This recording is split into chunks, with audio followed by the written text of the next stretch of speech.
Manifestation. Man up. Manifestation. A place where we inform, build, and inspire. Manifestation. Man up. Manifestation. Man up. Manifestation. Man up. A place where we inform. Manifestation. A place where we inform, build, and inspire. You gotta eat what you kill. You gotta go out there. You gotta hunt for your meals. We all have that ability to connect with people, to be that motivational person in somebody's life. You gotta let people know there's certain lines you don't cross, and that there's gonna be consequences if you do. Man up. If you are an adult and you are in a relationship, that person's emotions are not your responsibility. Man up. Manifestation. Man up. Manifestation. Man up. Manifestation. A place where we inform, build, and inspire. The devil, during slavery, destroyed the masculinity or manhood of the so-called Negro. No man. No man. Right now you got to be trained all over again to be a man. When someone is obligated to do something, it is binding upon them to do it. And failure to do it causes reaction. Man up.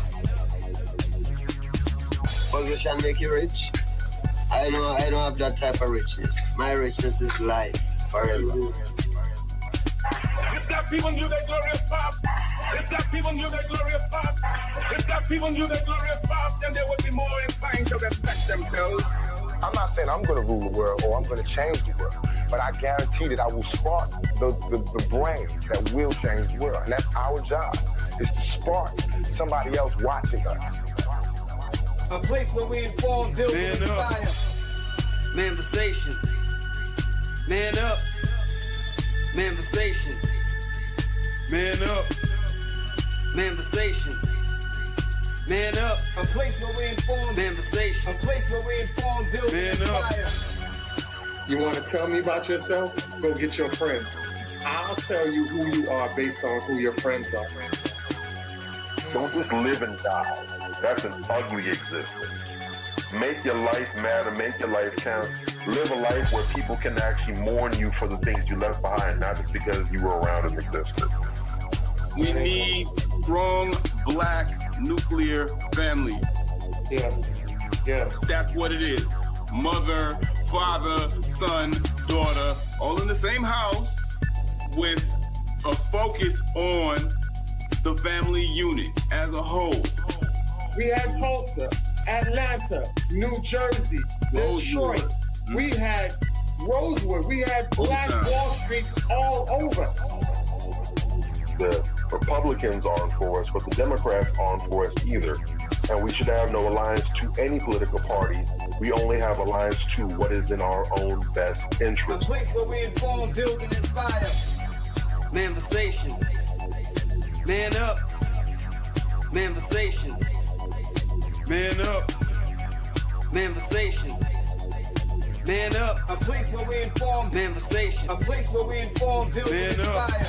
At the end of the day, as men in the community, we must stand together and be counted, because people look to us for guidance, leadership, and protection. And if we are not about that business, we are not on our job. Here we have grown-ass man conversations in the spirit of that purpose.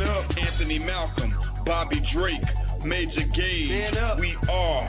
This is Manifestations 2020. Manifestation. Man up. Manifestation. A place where we inform, build, and inspire.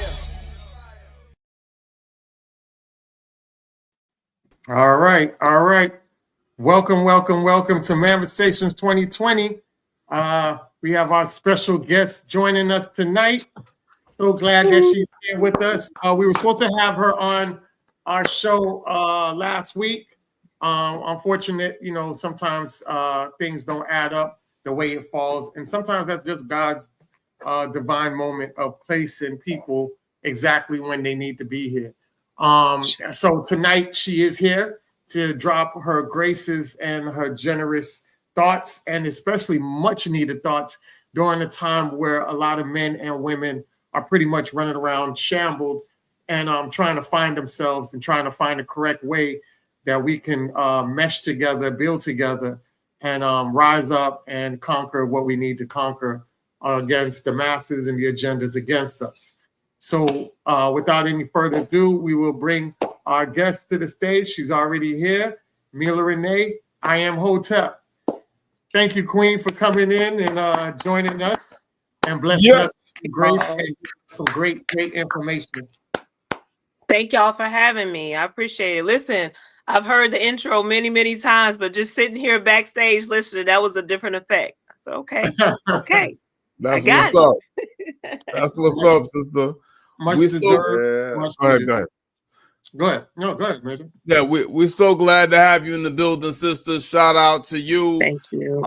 I took down some notes on you when we had a conversation leading up to this, so I want to make sure I share this with everybody so they can understand who it is that we actually dealing with, right? Okay. Ms. Milah Renee is a speech language pathologist and independent business owner that contracts out her services. She helps with communication disorders. She's also a specialist in accent reduction therapy. She's also a swallowing specialist that assists people who have had strokes, teaches them how to swallow and eat again. She is a certified PPO, that is a personal protection officer, and level 4 bodyguard. Pro bono, she also advocates for special needs kids in terms of advising parents as to whether or not their kids need special ed instead of allowing them to be funneled into special ed programs, and just the all-around homie. All right, so that's what it is. Put some respect on her name. Anything that I left out, please feel free to go ahead and add it in. That's pretty much it, brother. Thank you. Very gracious. That's it. That's me. That's what it is. That's me. All right, let's get to it. What you got? Let's go, Ant. And now you understand why she had to break her appointment with us last week, because when you're basically saving the world in each and every single way possible, I mean, just to find a couple of minutes to talk with somebody. Damn. Yeah. Oh man. I mean, you know, last weekend we were actually on a bodyguard assignment, and it extended. So I called Brother Moon Guy. I was like, man, you know, I hate it, and it was last minute, but when it comes to protection, you can't flake on somebody. I'm like, I know they'll work with me, but I gotta keep my principles safe, or keep our principles safe, because my husband and I, and our team, our company, Anubis Security Group, that's what we do. So shout out Anubis Security Group in the building. Thank one you. time. Yeah. Shay. Definitely. Before we start the program off, I just want to leave a message for everybody out there. This is going to be a powerful program based on who Milah Renee is. Just that divine energy that she's going to bring tonight, a much needed energy. A lot of experiences. She's married, so you guys are going to get a lot of different input on different areas that can help you out. The sister is golden. She's always been speaking truth to power, and that's why a lot of people respect her inside and outside the community. But the one message that we do have for you and everybody out there, if you see the queen out there, make sure that you do this. Make sure that's the major thing that you want to do. When you have queens that run out here and are exuding excellence within our community, helping everybody within our community, doing our ancestors' work, lining up with purpose that's God-driven, make sure you protect this woman at all costs. All right? She's your extended sister, your extended auntie. Look at her in that form. All right? All right. Appreciate that. No problem. Moving forward, we have, I did want to give a shout out to what's his name? Jonathan Majors and Megan Good. I think we talked about that the other day, but I definitely want to give them a shout out for Black Love. And reason why I'm bringing it back up, because I think a lot of our brothers out there, and I want to talk to our brothers that kind of drift away. I know you guys laugh at Dr. Umar when he says, Black queens forever. Snow bunnies never. That's his slogan. There's a different type of love. Love who you love, but the love between a black man and a black woman is so radiant once you guys are lined up. And I remember this brother was talking about how a white woman that he was dealing with was his Coretta Scott. And to put a white woman in the Coretta Scott shoes was just so asinine. But I knew the brother of mine was unaligned. And I don't know what it was, personal trauma from his past or whatever the case may be that had him thinking like that. But then when the white woman showed his true colors, like a lot of white women are showing their true colors of brother, we're seeing a lot of brothers being unalived by their white woman, and justice is not being done for them. And on the backhand, you sit here and talk bad about the sisters, and the sisters are not vouching for you. Fortunate enough for Jonathan Majors, he was fortunate enough that while he was going through his debacle with the white woman, that Megan Good came and assisted him and walked him through that procedure. And she did something that a lot of women were criticizing her. I was seeing a lot of women criticizing her, saying, why are you going to stand by this guy? You know, he was dating a white woman, let him, you know, just basically hang him out to the wolves. Don't even do anything with him. And she said, no, you know what? I understand his pain. I understand his redirection, because I too was in a relationship that I was unaligned with and thinking that was my person, and that person ended up leaving me as well. Then you had two people that left people that weren't aligned with to join each other and align up. And man, when I tell you the chemistry that these two have is so much needed, not only for themselves, but for the world to see that, yeah, you might not get it right the first time, but damn, second time might be the charm. You know what I'm saying? So definitely want to give a shout out to Jonathan Majors and Megan Good for tying the knot and continuing their journey of life together and building generational wealth. And hopefully, you know, they might have some children. You never know. All right? I'll leave it at that. You guys want to add to that? All right. You guys want to add to that? Oh, yeah, definitely. Shout out to them. And also, we want to extend a RIP to our good brother George Foreman, the legendary boxer who transitioned this week. That was really sad. You know, it's just so much going on all the time, man.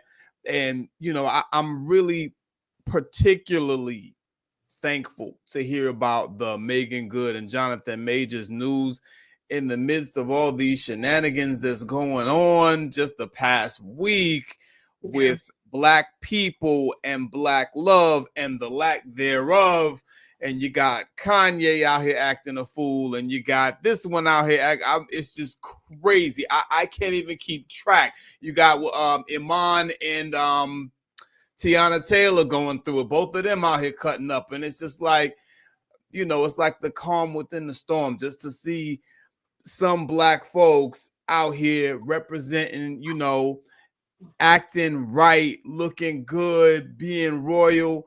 It just feels good to see that in the midst of all this chaotic stuff that's going on, because it's wild out here right now. Like, it's just this week, I mean, I just couldn't keep up. There was so much going on. You know what I'm saying? So I'm really, really happy for them and glad to see that energy shift a bit from all of the chaotic mess. It's just a mess out here right now. You know what I'm saying? So it is what it is, and let's hope that energy continues to permeate and, you know, go into some other spaces and influence people to be more like them than like them. You know what I'm saying? So that's what I'm saying. Definitely. Yeah. All right, so we want to get off into some things today and just get the Queen's views on a lot of things. Like I said, she is married, and we're seeing a lot of people say out of ordinance behavior going on with a lot of our women. And one thing I want to ask you, coming from a woman, because a lot of times when we say it, we sound like we're sexist. We sound like, you know, we're degrading and controlling. That is the narrative or the deflection that's pushed back on us when we kind of want our women to address themselves, you know, carry themselves in a certain way in public. So I have a meme here, and you can break it down for us. Is this something that is true and an advice you would give for the women or anything like that? So for the world, you know, you're dressing up, you're covering up yourself. And then for your husband, in the private moments, you're more revealing. And we're starting to see a lot of the reverse, like you're more revealing. A lot of women are more revealing outside the home, and then they want to cover up while they're inside the home. So give us a little input from a woman's perspective on something like that, to educate us or just in general. Gladly. Okay, so let me just say this, and to keep it directly to that point. I definitely agree with the meme. For me personally, I did have some time being raised in the Nation of Islam when I was younger. So modesty in that sense is important to me. I just don't understand how. I get it because everybody wants to have this false idea of uniformity. You know what I'm saying? I just watched this clip from this brother Derek Cowell, who was talking about the idea of women getting BBLs and how white supremacy is based in uniformity. But you got all these black women trying to look like the idea of what they think of what white women think black women should look like, the big butts, the overexpressed caricatures, right? So you have black women who perpetuate that cycle, who get out here and think, well, I don't necessarily want to be a black woman. I really want to be a brown white woman. And so with them, they have that animalistic nature to get out there and show it all because they're, sorry, you know, I hope I can say this, but barbaric in nature. You know, they're used to that, you know. But black women, we have innately something that's been lost, but we have a regal nature to us that we should only gift ourselves to our husbands. Me being someone who does workouts, I get badgered all the time by women saying, you know what, you get more followers if you wore less clothing. Why would I want that? I want quality women following me who actually want to build their bodies. I want quality brothers following me who actually want to say, hey, wife, follow this sister because she ain't trying to show me nothing. She's trying to show you something covered. You know, so I consider myself as a treasure to my husband. I consider myself as a gift to him, and only he can unwrap his gift, you know. But I get it. A lot of women don't think that way. They're just out here presenting themselves to be for sale, but get mad when somebody comes to purchase. And it's crazy. But I definitely agree with that. You need to be covered. You need to be respectful because you can't request respect. You can't even, you know, just expect the basics when you don't give it to yourself. People treat you how you treat yourself. So well said. Well said. You guys want to, I know Major always speak on that. You want to elaborate on that, Major? I mean, it bothers me so much. It just chaps my ass, you know, when these women get out here and they just, like you said, you know, they're demanding so much respect. They got this laundry list of shit that they expect from you, but provide nothing, even from themselves towards you. This is what you are projecting outwards. You understand what I'm saying? And there's just nothing there. You understand? Like, it just made my head explode. I think it was Shaquille O'Neal.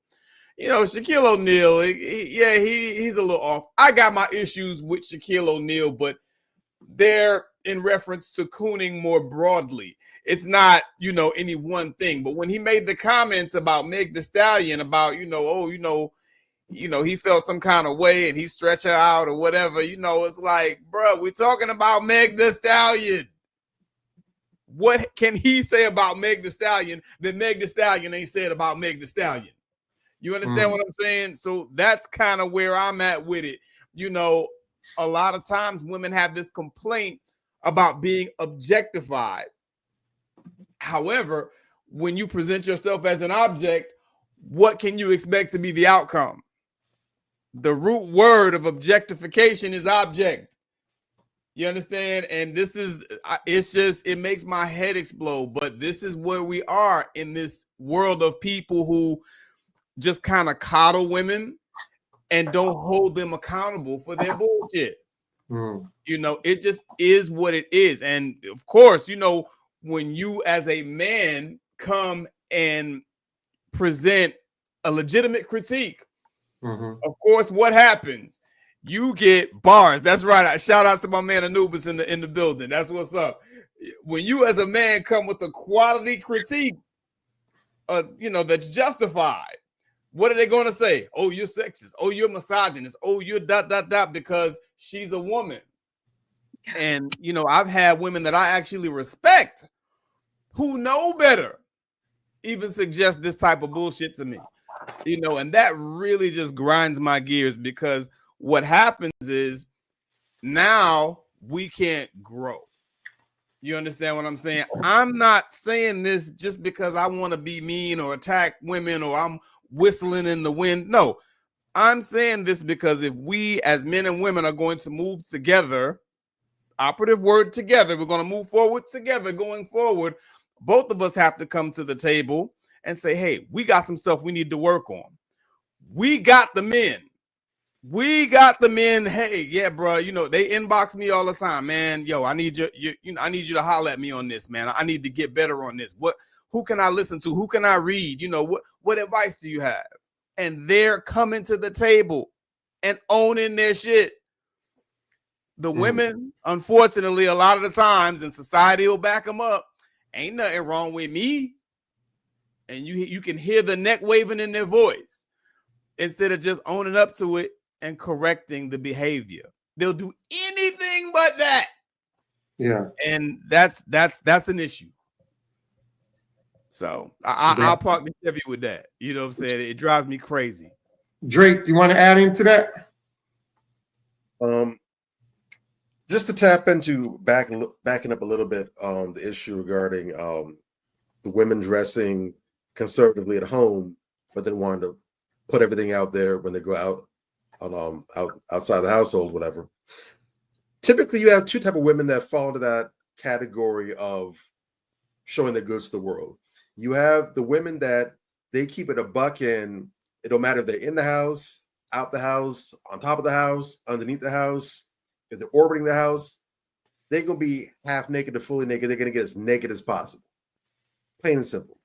But then you have the other group of women who, inside the house, they're very conservative. They, don't take too much care or pride in their appearance, whatever. It's just blase. When they go outside, if it's girls' night out, whatever, or they dress to the nines to kill. Neither category is admirable on point. But what I will say is that there is a bit more of, I'd say, an education issue with the women that's just out there 24/7, 365. In her mind, that's her style, that's her personality, or what have you. That's just who she is, period. Hate it or like it, for better or for worse, that's who she is. Now, there are some men out there who love that. They wouldn't want a woman to be anything other than that. I know sisters who have said they've left relationships with a man who basically wanted to put them out there on display like that. They're like, that's not me. That's not who I am. I'm not comfortable. Go find the woman that will do that for you. So you have dudes out there who will see that and they'll love that. I would not hold anything against the woman who is that way. That's who she is. It's simply a clash of ideals and values, nothing more, nothing less. Yeah. But there is something very malicious and malevolent about the woman that will go ahead and basically make herself unattractive and homely at home. But now all of a sudden, she's looking like she's about to be in somebody's cabaret as soon as she crosses the threshold. And this is just a heads up for any brother out there who's in it, because there are unfortunately a number of men out there who are in this situation. They can't get so much as a piece of hair combed in place properly at home, but anytime it's a girls' night, anytime it's Sunday or Saturday brunch, or whatever the case is, it's a networking event, whatever, that women dress to kill. They ain't seen that woman looking that good back when they used to date. If you see that, brothers, go ahead, start planning your exit strategy. And I don't say that lightly, because I'm a man that values marriage to the nth degree. I absolutely hate divorce. For me, that's the nuclear suitcase, the nuclear football. That's the last ditch effort. We've exhausted every possibility possible before this. But there's a significant evil with the woman that operates that way. Women who do that are basically showing their contempt for their man. they're showing the world, I can't stand this motherfucker. Like you can almost taste. You can almost taste the disdain from a woman like that. She's comfortable. She has her little platform, base of operations. She's trying to go ahead and expand and do her thing out there. Because a woman like that knows damn well that that's going to make her man miserable. She's usually looking to go ahead and finesse her husband. Typically, those kind of women are trying to get their man to cheat. They're trying to get him so frustrated or fed up that he goes out and cheats and commits infidelity. And then as soon as she finds out about it, all of a sudden she wants to, I don't understand. I did everything. You know, I worked. The whole nine, goes to divorce court, makes off with a bag and the assets. Or worst case appears, she's just plain old-fashioned, complacent, knows that he doesn't want to leave, especially if there's already children involved, because now as men, we're going to start running the math and do the numbers. Okay, so that's alimony, especially if I earn more than her. Got children. I miss my babies. I don't want to be separate from my babies. I don't want to do custody. I don't want to battle the courts. God knows I don't want to do child support. That's at max 18 years I'm on the hook for. So a lot of men will just opt to suffer in silence and just take that abuse. And she knows she's got him where she wants him. So she's free to go ahead and do whatever she wants to do, especially because most men do not file divorce, even when we have the grounds to do so. Brothers, allow me to put the battery in your back. If you find yourself in this situation, understand this is not just a case of neglect. This is not just a case of where we grew apart over the years. No, this is a malicious, malevolent act. This is an attack. Yeah. And normally I would recommend therapy, but a woman who's doing this is already checked in. This isn't something that she's doing because she's not aware. This is intentional. You think she knows damn well how she dresses at home when she's around her man versus how she goes when she's out there. She knows this. So this is an attack. There's nothing to repair because this is intentional. So when you see this, don't delay. Don't let it pile up until you get to the point where you can't control yourself and now you make a mistake that's going to set you back. Get out while the getting out is still good. Well said. Well said. Thanks. He said Drake said something that kind of I got a question text to me. And my peoples wanted to know. You talked about how men are trying to convert a good woman into being more provocative in her looks, which most times is satisfying the ego of the man trying to show off everybody what he really has at home. So the question is, you have some men who want their so-called dream woman on social media half dressed, twerking, but want to change them and cover them up so that when they make them their wifey. Why is that? And why do they not get the original woman that's like that from the jump? It's a good question. It's a very good question, actually. I'll let the lady of the house go right on ahead, Milah. I just wanted to add something. First of all, she's doing that because she's for sale. She was for sale when she went to that man, and she's out there when she goes out and does all those things for everybody else in public. She's trying to find the next highest bidder. So if a woman is for sale from the beginning, that's when you don't even entertain it. Now, I think that this is just my opinion. I think that when when the sister, I guess it's the sister that's asking that, why a man won't just go and get the woman that he wants to celebrate. It's the same reason men don't typically go and marry women who get BBLs. They look at them for a time. He wants that woman for a time. He's thinking that he's getting this woman to be his wife. Her mindset is going to raise his children, her keeping herself together. That other woman, he's looking at her for a good time. So he may admire those things, which, I don't think that that's right necessarily. If you have chosen to be with this woman, let that be your choice. Let that be the standard for you. So that she doesn't feel like she's so cheated, or she doesn't get so insecure that she goes out here and misinterprets your actions or lack of actions as now it's time for me to go find somebody else because he's bored with me or he's not into me or whatever. Choose who you want from the beginning. If you want that woman, then you work with that woman and try to shape her into what you want. I've heard men say that they picked I don't know, I'm still getting used to YouTube, but they pick prostitutes and they turn into the best women because they've already done everything that they could do. They got it out of their system. Wow. You know what I'm saying? Wow. So I've heard a lot of brothers tell me that. So I think it's just that, it's the BBL. I hate to keep talking about BBLs, but I hate them. They just look like they stink to me. I'm sorry. I'm just having a moment. But what I'm saying, seriously, they're just so gross and deforming and weird and lazy. All I'm saying is choose what you want from the beginning, brothers, for real. Like if if your woman she doesn't have the best body, guess what? Get her, work out with her. You're the leader, lead her, get her to where you want her to be, but don't choose poorly. If you're going to marry somebody or bring her into your house, you're going to regret it. Because if you mess over her, when I tell you scorned women are the craziest beasts on the planet, don't do it. Okay? That's all I'm saying. Choose right the first time. Does that go back into the saying, don't make a hoe a housewife? Unless she's a trainable hoe. Like I'm serious. That's what I've been told.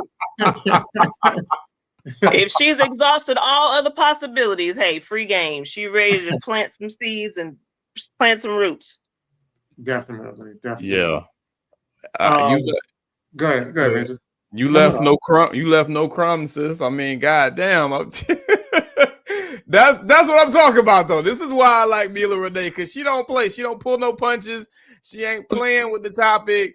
She just letting it be known this is what it is. And we need more accountability like that among sisters, because that's the problem. That's one of the major problems that we have. My own mother told me this. Like, if you're men who are going to be out here, in the cybersphere, and you're criticizing women, a lot of women are going to take that as an attack.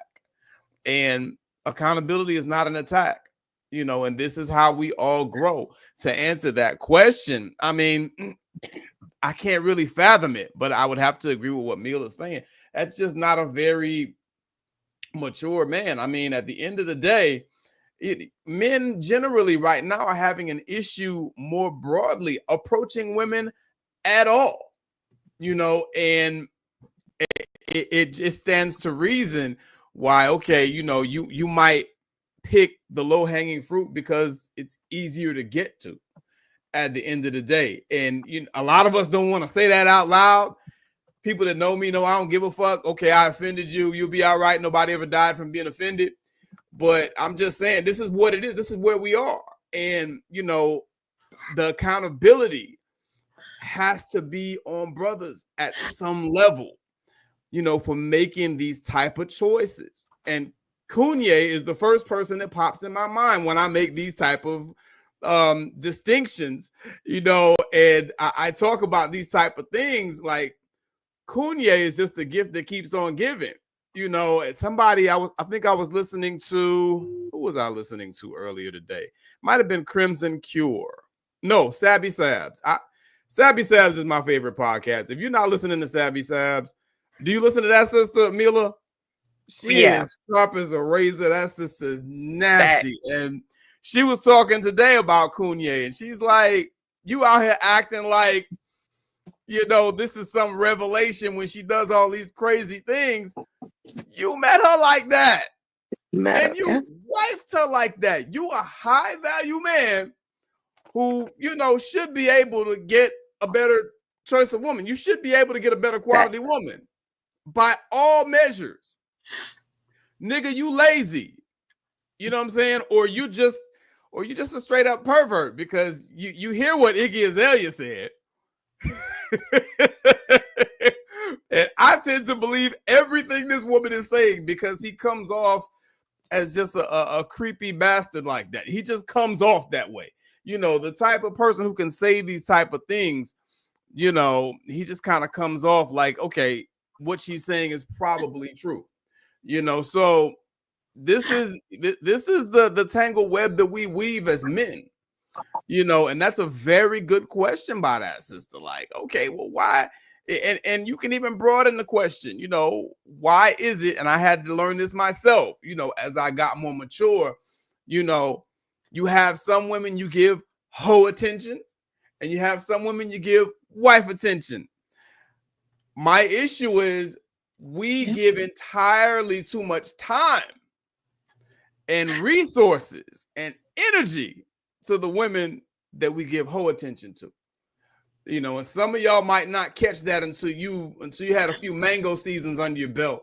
You understand what I'm saying? But you don't treat them. Jay said it. You know what I'm saying? You treat the one that you loving with the same respect that you treat the one that you bumping, you know, and that ain't about nothing. And he was right about that. And it really, really comes into focus as you get older and you really start to deal. It's night and day. And I grow very weary of seeing sisters go after the whole attention and brothers lead with the whole attention. You know what I'm saying? Giving the attention to these, you know, these women that are just lesser women. You know, I'm in love with a stripper. You know, like, what are we doing? You know what I'm saying? Like, that was a hit song that everybody gravitated to. And then Usher made another one, you know, not too long after, talking about it's okay. You know, he don't mind. You know, and you just because you dance on the pole, it don't make you a hoe. Maybe it don't make you a hoe, but you're definitely hoe adjacent. You know what I'm saying? And we don't need that either. You know, Black women are the mothers of civilization. And with great power comes great responsibility. You understand what I'm saying? You got to make a choice, sisters, of how you want to be viewed. And, you know, I know a lot of sisters are disrespected, and I'm not okaying that people are disrespecting you, but a lot of it is because of the energy that's being given off, just being reciprocated. And I'll park the Chevy. Drake, you wanted to say something before I go to this question real quick? Yeah, to answer that question for that sister, I would say it depends on the man, or the man that you're describing. You know, he's out here, he's looking at this woman, giving her all this praise, and then wants to change her up. That kind of man, I would say, falls into 4 different profiles, 4 different archetypes. And I'll try to hit them real quick without going into too much detail, just enough for you to understand where I'm coming from. And I'm going to say them in order from what I think is probably not as bad to the worst of the spectrum. So first off, that kind of man, he's attracted to the hoish, or I'll be politically correct for 3 seconds. The liberal woman. She's sexually liberated. All right. Liberal. The first kind of man who is attracted to that sort of setup is the game goofy dude. Right? So this is a dude who he doesn't understand female or even human nature, for that matter. And he assumes that women or people, period, come with an on and off switch. So I see you, I'm attracted to this. Now as soon as we're together, okay, cut that off. All right. So you did that to attract me. I'm here. All right, that's the end of it. All right, go ahead, put some clothes on. Blah, blah, blah. There's that dude. Second up on the totem pole would be the dude that can't vet properly. This is a man that doesn't know how to evaluate women or people. He doesn't know how to read people. He doesn't know how to get certain questions, information out of women. So instead of honing himself and developing the skill, he tries to go for the cheat code. He tries to get the spoiler alerts. So this is the dude who, you know, rather than go ahead and watch Game of Thrones for the whole season, he wants to skip ahead to the end and see that's what happened. And then once he's seen the sneak preview, then he wants to try to work his way up to that now, which is very corny. The problem with that is, again, you know, you already got to the end. You already basically ruined the surprise for you. It's not going to hit the same way. Third up is the dude that's on an ego trip. This is a man who he wants to change her simply because out of ego. So he sees her this way. He basically wants to conquer her. He wants to take pride in the fact that, yes, she was this wild animal. Look how I tamed her and domesticated her. He's not trying to change her. And because now, I'm saying this very carefully, there's nothing necessarily wrong with a man wanting to change a woman. However, motive is everything. There's a difference between a man who wants to change or mold a woman for his own ego, for his own gratification, versus a man who wants to change a woman or mold her because he's looking out for her own best interest, because he wants to help her get to the next level. He wants to get her to a more evolved state of herself, to take her to the next level as a woman.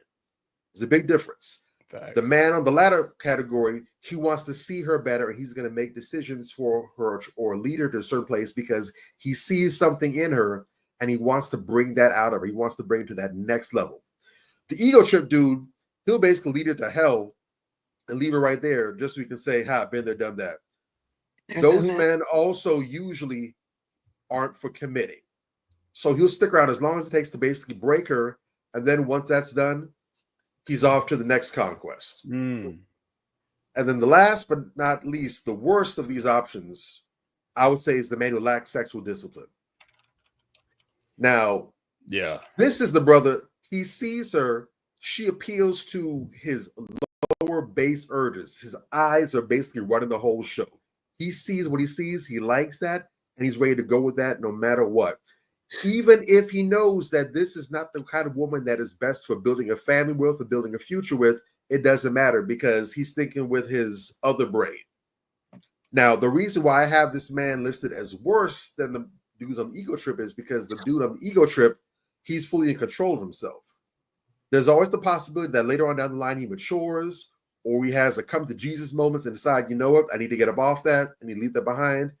Now, once he's gotten out of his system, if he does, he's able to go free and clear on to being a solid, righteous dude in that capacity, but he has full control of himself.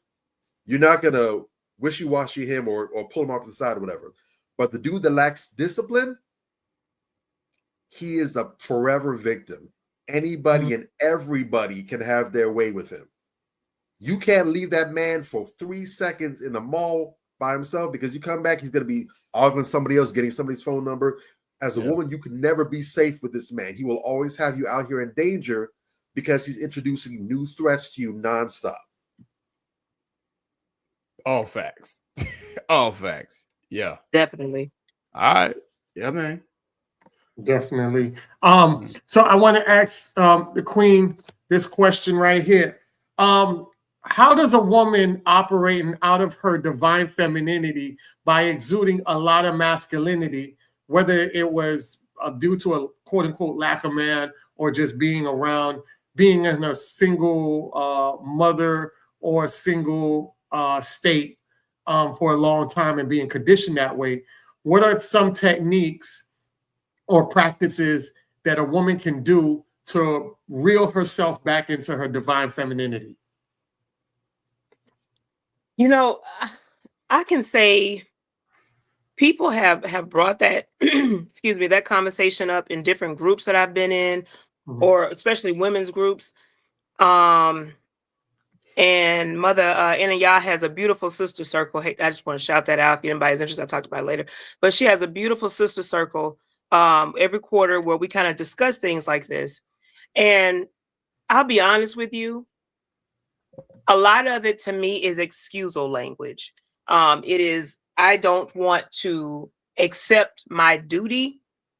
Not so much that I can't be this woman. There's duty that comes along with femininity. So the fear is, in order for me to be feminine, then my duty makes me feel like I'm weaker or I'm lesser or I have to be more submissive in the negative way, when submission is just really to listen to your partner, to be able to work and be a part of a team in a relationship. And I know you're not just specifically speaking on relationships, but I think it's an excuse a lot of the times. Trust and believe. I know that a lot of women have suffered with different relationships from their fathers, from their brothers, with men who have mistreated them, who have neglected them, abandoned them, whatever it may be. And it's hardened them. And then they've gotten to this cycle of telling their daughters, do the same thing. You know, you don't need a man. You don't need a man. What was the meme that was going around a while where it was like the mom was telling the daughter, oh, you don't need a man, to the point where the son was like, shh, I am a man. I don't want to be a man. So the little boys start wearing dresses and heels and all, you know what I'm saying? Yeah. So for me, it's kind of, it's accountability and it's duty. Even marriage is duty. Love is duty. It's a responsibility. So when people don't have the maturity to accept their duty, their space in sisterhood and relationships and whatever, then it becomes, oh, I've been so taken out of my mode, I can't get back there. You can get back there, sisters, who you are. So my suggestion would be just to accept your duty, accept that as a woman, you have a role. As a man, you have a role, right? So as a woman, stop coming into situations, presenting yourself in a way that says to this man or to this whatever group you're in, I don't need you. I'm good without you. I'm so tough. If you present like that, people are going to treat you like that. You know, Come on now. You know, I'm just saying, seriously. And I can say this. I am very I'm okay. I'm not it's not a bragging thing. I could take care of myself. I was sufficient before my husband, but I always knew I'm a wife. And I think that happens long before marriage. Wife, it's a mindset. It is who you are. It is what you are. It is why you are. Right. And you know that. And I know that in being a wife, I have a duty to my husband. But before I have a duty to my husband, I have a duty to myself to be full, to be whole, to be accountable, to not make excuses, to be transparent, to be open and honest, tell my husband what I need, be soft, listen to him, all those things, right? Those are duties. And so when you fear those duties because you're so busy, want to walk around and look like an ant. I'm sorry. I didn't mean to say that. When you're so busy and you're at the point where it's like, I want to be like everybody else. I want to, you become hardened because you know what happens. And I hate to just kind of tie it in, but that's where feminism jacked so many women up, because you think it's this idea of, I want to be equal to a man. I don't ever want to be equal to my husband. Yeah, I can handle a pew pew. I can throw these hands. I can do all that. But guess what? With that man I got, I ain't got to. I don't know how to open the door. You understand what I'm saying? But I will drag a 6-foot man in a ditch. You understand? But I don't have to. Right. You understand what I'm saying? So for me, it is about accepting duty.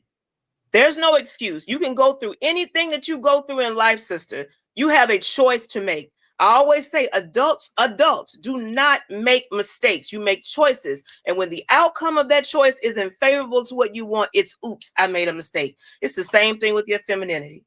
You're gonna let those things happen too. You can have that choice to say, I gotta carry this load. I gotta do all of this right now.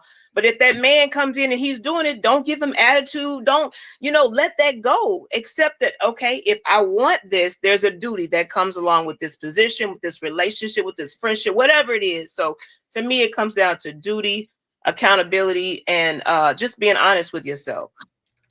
Oh, okay. With that being said, I want to add this, and I'll let the fellas chime in, because that was some really, really fire stuff you said. Very important for the women. What about this quote right here, this meme? Men, always remember to choose the woman who says, let me ask my man first, not because she's afraid of you, but because she values your opinion and respects your leadership. Spot on. Spot on. You choose a man that you know you can follow, because again, part of your duty, sisters, is to follow. Doesn't mean you don't have a position of leadership at times as his counsel, but you only follow a man who can lead you. Be smart. It's really not hard. We make things harder than they have to be. Choose well. I said, brothers, the same thing. Choose well the first time. Choose a woman who you know can get on your plan, who can see your vision and make it even brighter. Stop choosing that woman because you like that ant body for the time being. That's all I'm saying. I love that you said that, because I always tell people all the time, like women, I see women complain about men's leadership all the time. And I'm like, okay, who goes out there, buys a lemon a bucket, and then complains about the bucket not being reliable? So you go in a relationship with a man, and then you say, you know what?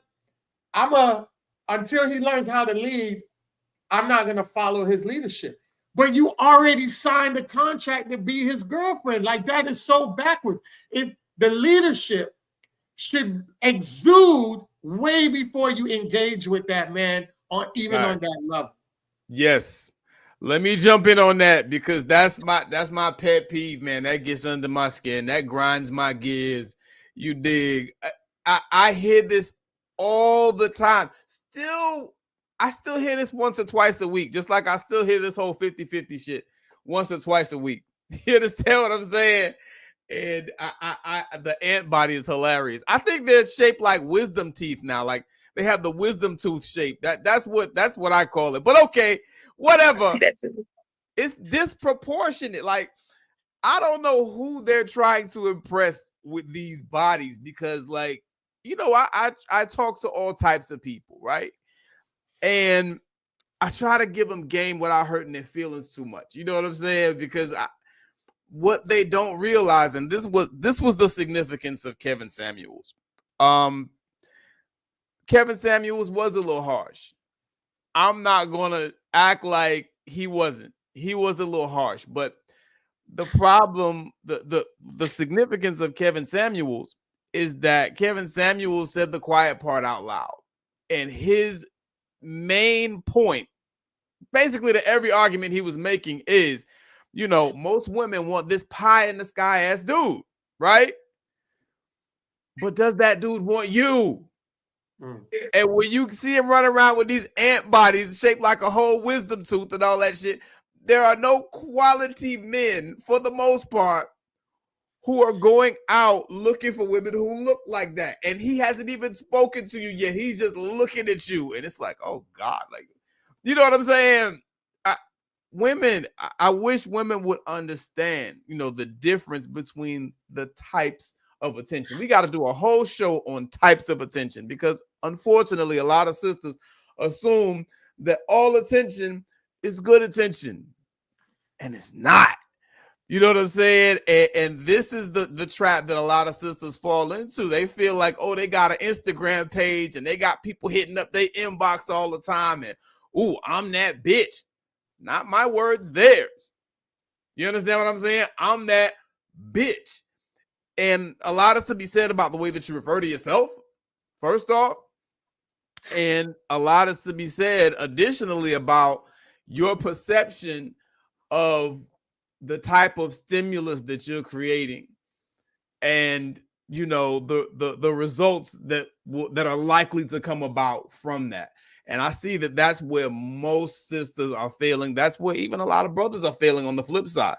A lot of brothers lead with their money, then get mad when they got a gold digger. Nigga, you led with your money. You didn't lead with your character. You didn't lead with, your personality and hey, just stressing to a woman the importance of me and my people qualities. I love to talk about people qualities because that's a big deal. And most people nowadays are in these transactional type of relationships where, okay, I spend some money on you, you give me the ass, and I do this and you do that.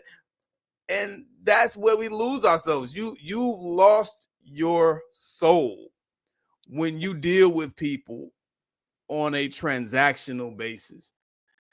And, for guys in particular, when you deal with a woman in that capacity, I heard this in a church a long time ago. Pastor was cooking. He was like, when you deal with a woman in that capacity, you have missed out on the greatest gifts that a woman has to offer. You know what I'm saying? We need to start seeing the God in one another, because right now it's all transactional or mostly transactional, and it takes all the quality right out of the relationship. Yeah. I'm just saying, this is where we are. Well said. Well said. You want to chime in a little bit, Bobby? Absolutely. Two things I would say. First off, this has to be the cornerstone of the foundation, because if you don't do this first, nothing else you do is going to work. Heal. You have to go and finger lick and heal yourself. Yeah. Go find a therapist who can help you unpack your traumas and your issues. And don't be afraid to go around and shop around. I know a lot of people go out and find the first therapist and think they have to stick with that person. No. Just like with buying a car or looking for a house, you can shop around. Go talk to a couple different therapists. Do a couple, 2 or 3 sessions with therapists.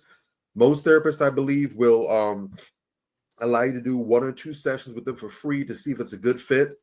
And then once you've committed to them, then they'll go ahead and they'll build a relationship going forward. But feel free to go and shop around. Do not stop shopping around until you find a good therapist.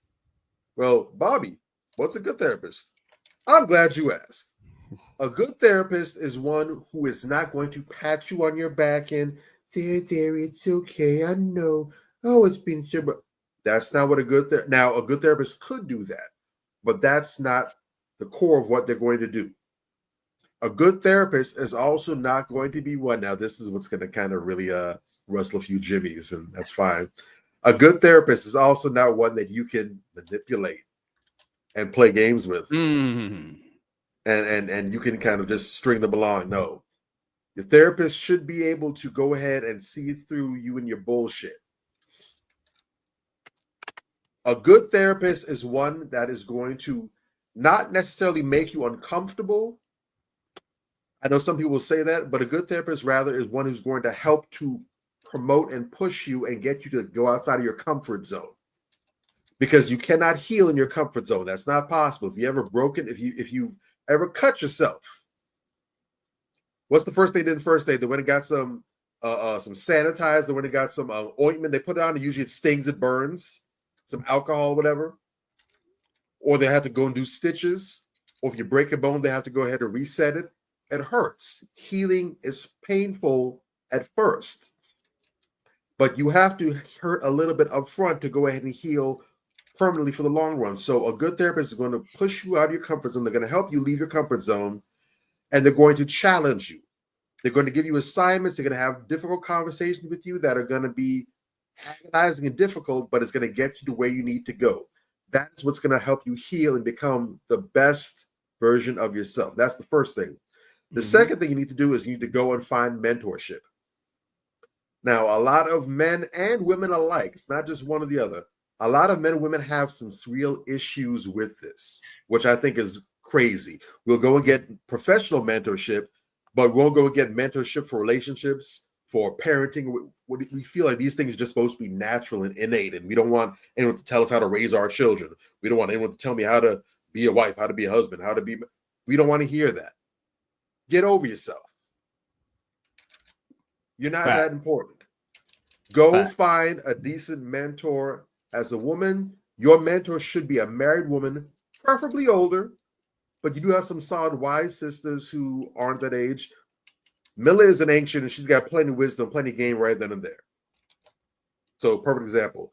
But she should be a married woman who is mature and seasoned. She's been through some things. She's seen some things. She has experience.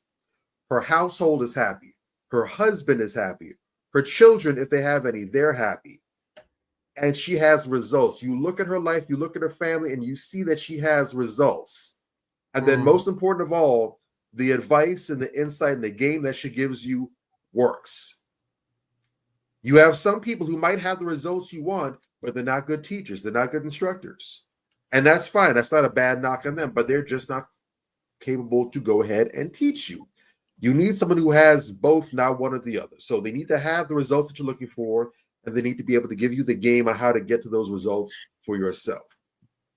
Well real said. quick. Yes. I just want to rebut. We had a question in the chat. Goddess J asked, "What does a transactional relationship mean?" And that's a very good question. That's a very good question. I'm gonna give you the short version. I'm gonna give you the short version. We might need to have a whole show about that right there. We need to have a whole show about that. Yeah. Oh Lord. But at the end of the day, a transactional relationship is basically when two people are involved with each other out of the convenience only, solely and only out of the convenience of what this person can do for me and what that person can do for them. There's no love, there's no involvement, there's nothing real going on, there's no real feelings there. There is no real attachment. It's like when you go to the store, it's like a John paying a prostitute. You know what I'm saying? It's really like that. That's the best and quickest example I can think of. I give you this, you give me that, get out my face. You understand? And it is afflicting Black society at this point. It's at pandemic levels. You understand what I'm saying? And that's not to say that, you know, there aren't certain, obviously, you know, you do provide certain things for your lover. You know, there's protection and provision, and, you know, there's comfort and nourishment and support that comes from the woman. You know, one hand washes the other, and there are tangible things that you all provide each other and emotional things as well. True.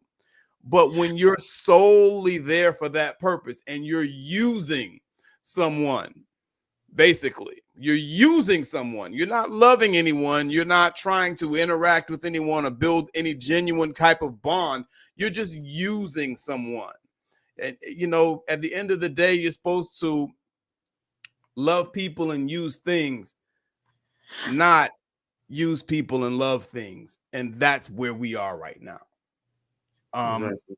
Couple other things real quick just before we go on, because the sister asked a specific question. I want to make sure I want to speak to that.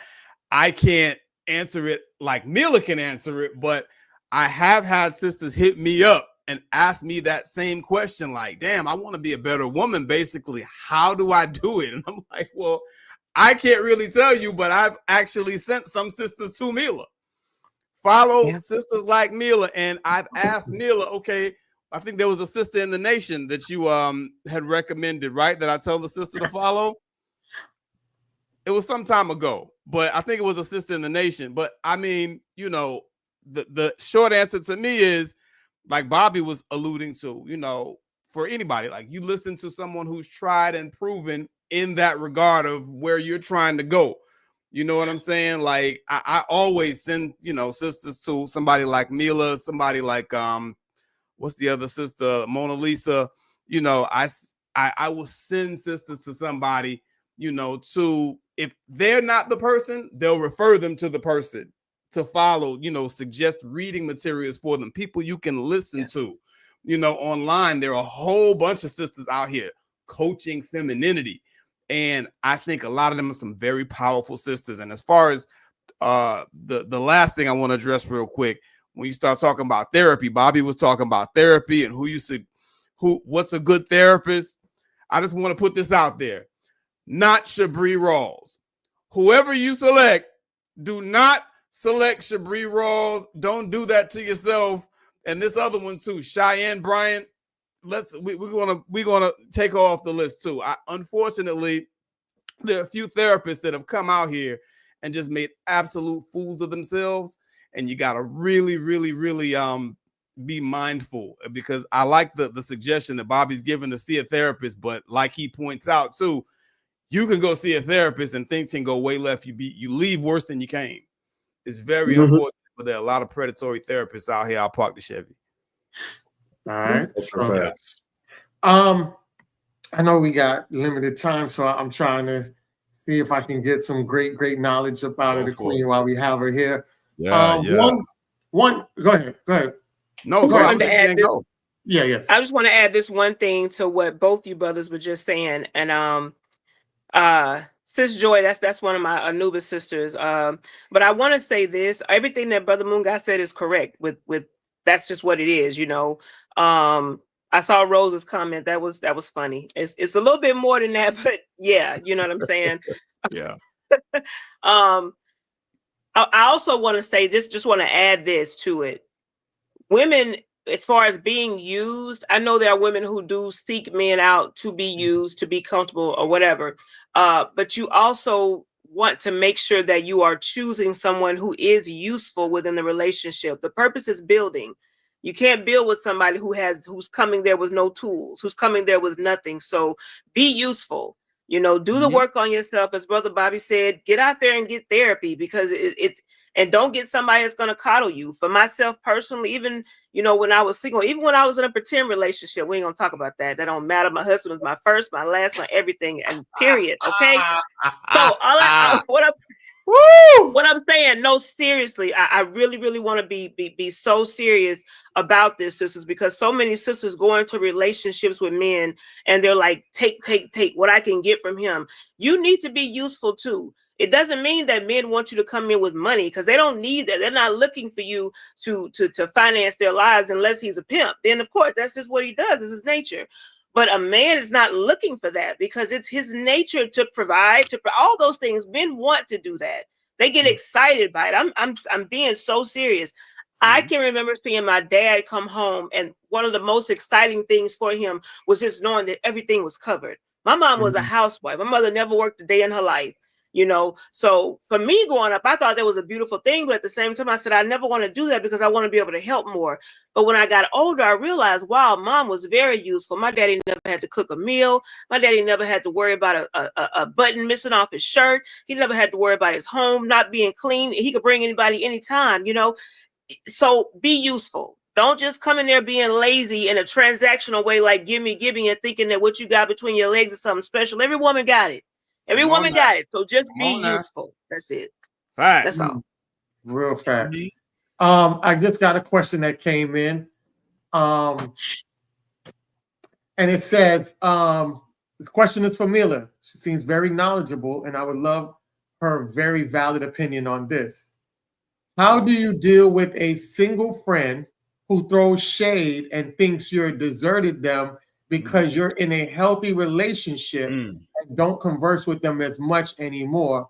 Is that being a bad friend? And also the fact that the person who thinks that she is throwing shade is in a relationship she should not be in. She's in a toxic relationship with a dude that totally disrespects her. So because she's in a conflicting relationship with that, and you know, she's telling her to get up out of that space, and she's looking at it like you need to be supportive, and she's telling her like, hey, I'm being real with you. This guy is no good for you. If he's going back and forth between his ex-wife and you, that's not beneficial to you. And he treats you like stuff. He tells you that he's out with his ex and you're still involved with that guy. So I'll reiterate the question again with that information. How do you deal with a single friend who throws shade and thinks you deserted them because you're in a healthy relationship and they're not, and don't converse with them as much anymore? Is that being a bad friend? Who is that? And why are they peeping in my window? That's what I want to know. Listen, let me tell y'all something, brothers. I've talked to most of y'all personally about certain things, right? Yeah.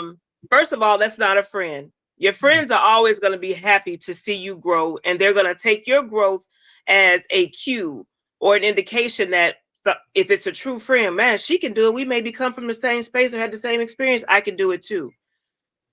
That is, I'm choosing my words because I'm on YouTube. That happens so much. Unfortunately, it happens more with sisters than anyone else. Because of that spirit of competition that just stems from the time we're children with our mothers, that's just what it is. There are women, and sisters, please be careful, because you're going to have a lot of women to do this. The minute you choose a good black man, the minute you choose to be happy, every single thing this woman, this so-called friend, is going to go out of her way to try to even find things about that man that doesn't exist to make her situation seem more valid. What you do, sister, in that situation is recognize that if that was truly your friend, she'd be happy for you. If that was truly your friend, she would look at your experience and say, well, I got to do better. Why does this man treat me like this when I got a friend over here who maybe has a similar experience than me or a similar lifestyle, but she's not tolerating that? This man treats her better. You're accepting that because you don't feel like you're worth it. Don't be mad at her because this sister knows her worth and she's done the work to do whatever, to get whatever she has. You know, learn from her. Stop hating on people that you need to be learning from. You know, they get out there and man, let me tell you something. I'm trying to keep it to the topic. That's not your friend. First and foremost, that's not your friend. I'm telling you, if you have a sister and you speak to her and you're telling her, I'm happy, she's seeing you do this in action. It's not what you're telling her. It's not what she heard from anybody else. She sees that you're happy. She sees that you're well loved, that you're respected, that you're loving this man well, she sees all of this. But she's choosing something else. It's because she doesn't feel like she's worthy. And like Brother Bobby said, you need to go heal, sister. You need therapy because there's something really wrong with you, that you're allowing someone to treat you like trash. But how did you present yourself to that man in the first place? And does he continue to treat you that way because that's what you allowed him to do? Men and women, we only do what people allow us to do. I don't care what it is. Women that stay in these cycles, you know why he's doing it? Basically, you're a seat filler. He's just keeping you there for comfort reasons until the woman that he really wants comes along anyway. So if you're allowing a man to treat you like trash, then you're saying, okay, I'm a seat filler. Then sit down and be a poo-poo cushion and deal with it. But don't be mad at that sister whose man is holding her up here. Don't be mad at her. Maybe she did the work. Stop hating on her and learn from her. Okay? Other than that, you know, I don't know what else to say. I'm going to keep it ladylike. I got a lot to say on it, but that's just pretty much what I would like to say. Well said. Well said. Woo! Sound like she know my wife, boy. Cause like I you do, said, Milah, and I love her. Yes. Sound like that's that's crazy. Wife peeking in your window, Milah. Go ahead. What you saying? No, I said that's crazy because y'all said I love her at the same time. They text in, oh, nice feedback. Thank you. I love her. So they love you, Milah. They love your feedback. Who doesn't, man? Milah is like she's like Brandy. You know, everybody love Brandy. That's Milah Renee. I don't know anybody who dislikes Brandy. You dig? So okay. I know a lot of them. You do? I know a lot of them. Y'all saw that Sister Rose in the comments. She's right. We've had some conversations, but I'm the sister that's like, I'm not going to tell you what you want to hear because you want to hear it. I'm not going to tell you look good in something you don't. I'm not going to tell you you're right when I clearly see you. I'm not that sister because I don't want that energy around me. Right. So I'm not going to give you that. And guess what? If I give it to you and it repels you, goodbye. I wish you well. But that ain't my life. That ain't my life. I don't want my husband associated with that because I need realness in my life. So that is a girl's girl. Fact. That is a girl's girl. Fact. That's a friend. That's a friend. That's what it looked like. What it sound like. That's it right there. Shout out to the accountability. That's the comment Rose made earlier. Mm-hmm. Yeah. No, that's beautiful. That's beautiful because that's what all of us need. I made a comment to a female that we all know, and you know, you know, I'm not gonna say no names, but if you know, you know. And you know, I told her a few times because you know she would be like, "Oh my God, you're so harsh." I'm like, "Look, your friends are the ones that tell you what you need to hear, not what you want to hear. Your friends tell you what you need to hear." You know, and I think at one point I just became a little too much for that sister. She don't really talk to me like she used to no more because I'm not gonna lie to you. Yeah. You know what I'm saying? Like, and that's the problem with a lot of sisters. People feel like it's a better look to just lie to them instead of just telling them the truth so that they can improve or so that they can grow or whatever the case may be. And they keep running into the same problems because they never grow. They never elevate from that position that they were in because they don't think nothing's wrong. Nobody's telling them nothing. Yeah. I'm gonna take a petty moment right now because what you got because the thing about it is we know this mutual woman, and I'm gonna be real because I've got text messages since I've been up here and I've been away from down there, and I've been telling this woman from the get-go, stop building an image that's really not there. I'm getting text messages that somebody we know is secretly getting a divorce and it's burning them up. And it becomes very embarrassing because you have lived this facade for so long and things are hitting you in your face because you rewarded bad behavior. You rewarded a man that cheated on you and you elevated him to the next level. And now it come back and slap you in your face. And when you do things that's not genuine and you're doing things to build a brand or build something, and it comes back and bite you in your ass, and people are finding stuff out and they're realizing that the facade you put is really not there, then it stings 20 times hard. You know what I'm saying? And you look like the fool. Ladies, please don't put yourself in that predicament and stop rewarding people with bad behavior. And that goes for both men and women, but specifically for women. Stop rewarding bad behavior. Facts. Man, I'm telling you, and it hurts me to say that, but it's that I'm an accountability partner and I am an accountability friend as well. And if you're telling me something that I need to tighten up on, I'm going to tighten up on you because I understand the love relationship that I have for you. Whether you're my partner, my queen, or even you're my friend, it's coming from love. And if I'm telling you something, it's coming from love. I'm not telling you something to be right. I'm telling you something because I see it.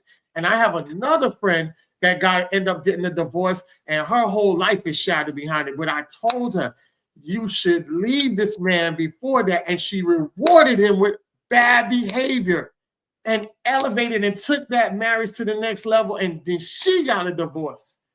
And now she's so much in shambles, she's in a shell. Like even when I call her, you can hear her hurt.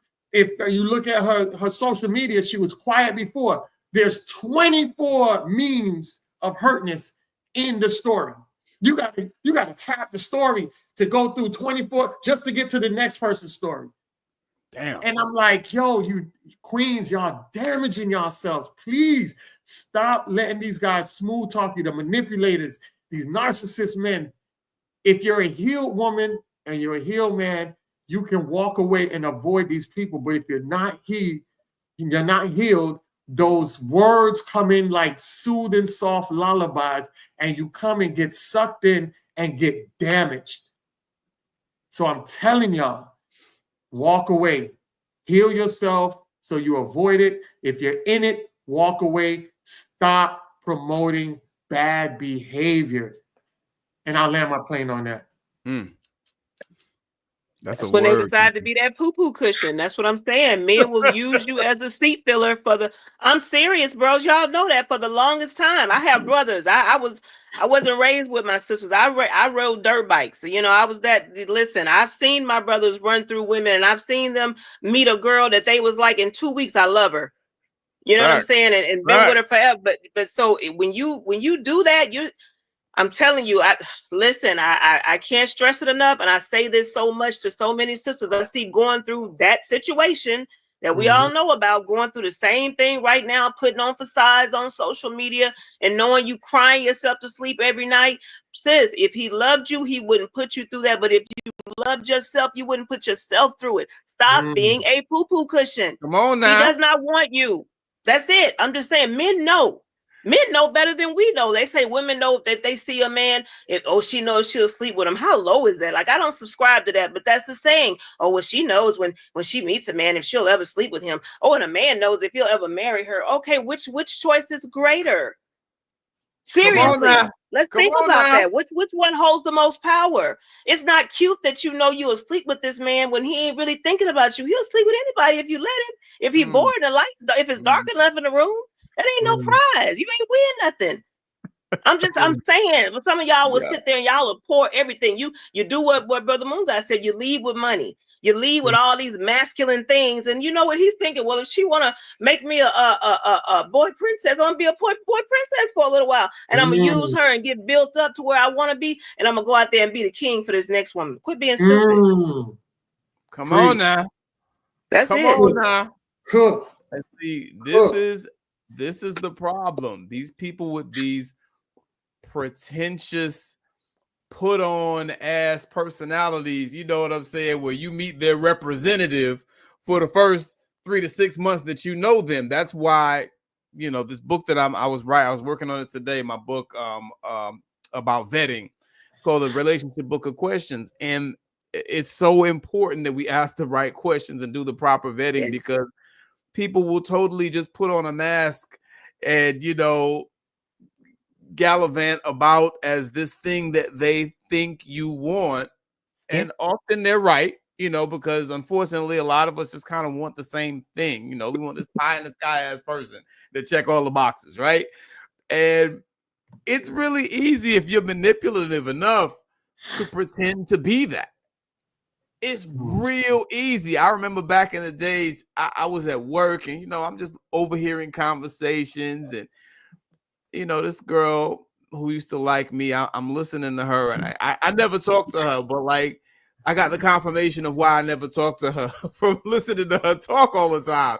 And she was talking about, yeah, you know, such and such came, and, you know, he wanted to take us to Prime 112, me and my friend girl. Ooh, and she was just so impressed by this. You know, in her mind, that made him a good man. I'm not knocking someone taking a woman to Prime 112. I'm not knocking that, or any restaurant, or just taking them out generally. But her thing, and this is another discussion I had with this person that we're talking about, she was so impressed because this guy wanted to take her to dinner.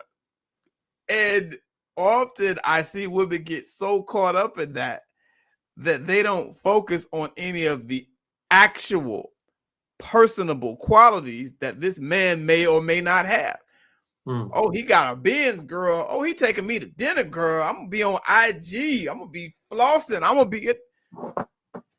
What does that have to do with being a quality person on any level? And you know, when you start, and unfortunately, I gotta read the mail in my Jason Black voice. I gotta read the mail. You know, women are taught to target men for these things from when they're yay high. You understand? Like, girl, you know, I remember a homeboy of mine, his daughter, his son, and another co-worker's daughter were playing. You know, they're small kids. And she goes and she says to her daughter, what did he bring for you? Did he bring something for you? Tell him you can't be bothered with him. He ain't bring nothing for you. This child must have been 4 years old. Yeah, it's a mental illness. You understand what I'm saying? Like, who thinks like that? Think about the mentality that goes behind something like that and the normalization. She thinks this is normal. She's saying this in a crowd of people. It's concerning. You know what I'm saying? So that speaks more to the transactional relationship thing and why we have to get out of it, because you know, as long as we're stuck in that mode, I'm talking about when you teaching your small children that, you're not even giving them a chance. You know what I'm saying? Because by the time that she's old enough to date in high school and all this stuff, she's going to end up, you know, it's likely she'll end up in some type of, I don't want to put this on a child, but I'm saying, you know, the progression. You know, it's likely she'll end up, you know, dealing with men in some type of prostitutional capacity. You don't want that. But this is what you're breeding when you're teaching that to your small girls. You know what I'm saying? And the same with the stuff we teach our little boys. Like, you know how many times I hear people talk to little boys, you're going to have all the girls when you grow up. You're going to have all the girls. You're going to have all the girls. And then when they grow up and they have all the girls, now the same women are upset with them. Their mothers are upset with them because they gotta babysit all these grandchildren, and sometimes they gotta help them out because they never bothered to teach them anything except how to get all the girls, or instill anything in them except how to get all the girls. Words have power, and when you say these things to small children over a period of time, you know, it ends up making them focus on the wrong things. You understand what I'm saying? Cam Newton got all the girls. Nick Cannon got all the girls. Tristan Thompson got all the girls. Is that how we want our young boys to grow up? I'm just saying. People just need to think about what they're saying and really what they prioritize in a mate. I think that if we can get people to laser focus on what's wrong with what they're prioritizing in a mate to begin with, we can really make some serious gains, you know, in the dating and relationship realm as far as Black men and women are concerned, because we focused on all the wrong shit. Yeah. Okay. Yeah. Well said. Yes, definitely. You wanted to say something about it? Bob. Real quick, because I mean, y'all knocked it out of the park. But what I'll say is that there really needs to be intentionality about looking at these traits that actually matter significantly for men and women alike. But really need to do that. I think I've mentioned this before, but I was having a conversation with about something pertaining to this, and I believe it was said or it was asked. What is it that you look for in a significant other? Like, what are the things that you look for in a person that you're dating or whatever? And some woman mentioned, and I don't know why I chose to comment on her particular post, but I did. And she listed a bunch of traits. And I mentioned, well, what about his character? What about honesty and integrity, whatever? And she said, oh, well, yeah, I look for that as well, too. And I said, well, why didn't you list that as something that you look for in a mate? You said, well, just because I didn't put it there doesn't mean that I don't look for it. That's a no-brainer. And I said, well, you mentioned looks first. looks are a no-brainer. I think it's relatively safe to assume that nobody's going to go out here and actually look for an ugly person to get with. So looks is a default. We know a lot of you ladies like tall men. So that would be considered a no-brainer as well, too. But yet, you mentioned those, but you didn't mention the character. You didn't mention honesty, integrity. Is he hardworking? Is he dependable? You didn't mention any of those things. And then you wonder how it is that you end up in relationships or married to or with children by men who are not like this, but they have all other stuff. He cute. You know, he's 6'6". You know, he's got you don't got a ding-a-ling, he got a dong-along. He's got all these other things that you like. But the stuff that actually matters, the stuff that's actually going to keep the relationship together, yeah, you didn't prioritize that. Yeah. There are women out here right now with dudes that look like they should be playing on somebody's sports team and could probably have a modeling deal somewhere and could probably be moonlighting as a porn star somewhere that they're sick and tired of. They don't share a bed with them. Every time they look at that man, they're disgusted because he doesn't have these important attributes. Meanwhile, you have women out here who are with men who might not be quite 6 feet tall, might not necessarily be on anybody's billboard, probably aren't going to be starring in anybody's Triple X film anytime soon, but because he loves her well, because he's an honest man, because he's respected by his friends and his co-workers in his community, because he has all the attributes of a great man, she would go to the ends of the earth for him. Yeah.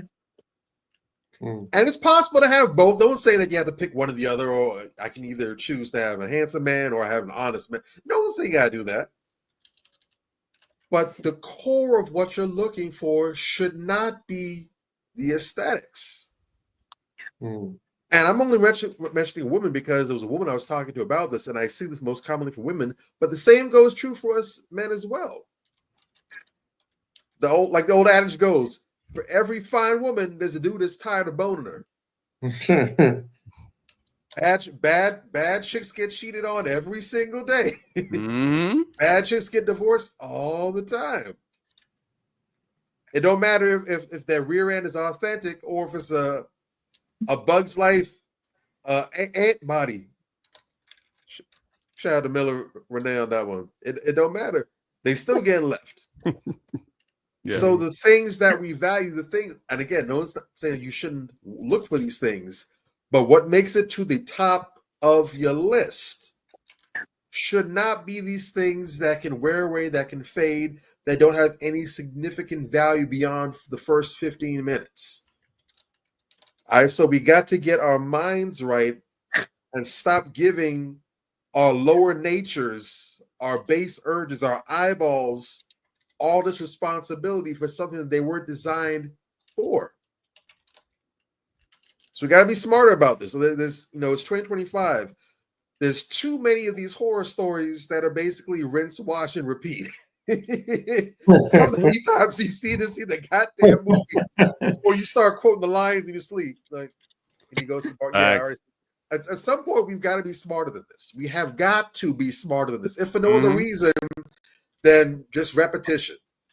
All right? Yeah. All facts. Definitely. Great points that you made.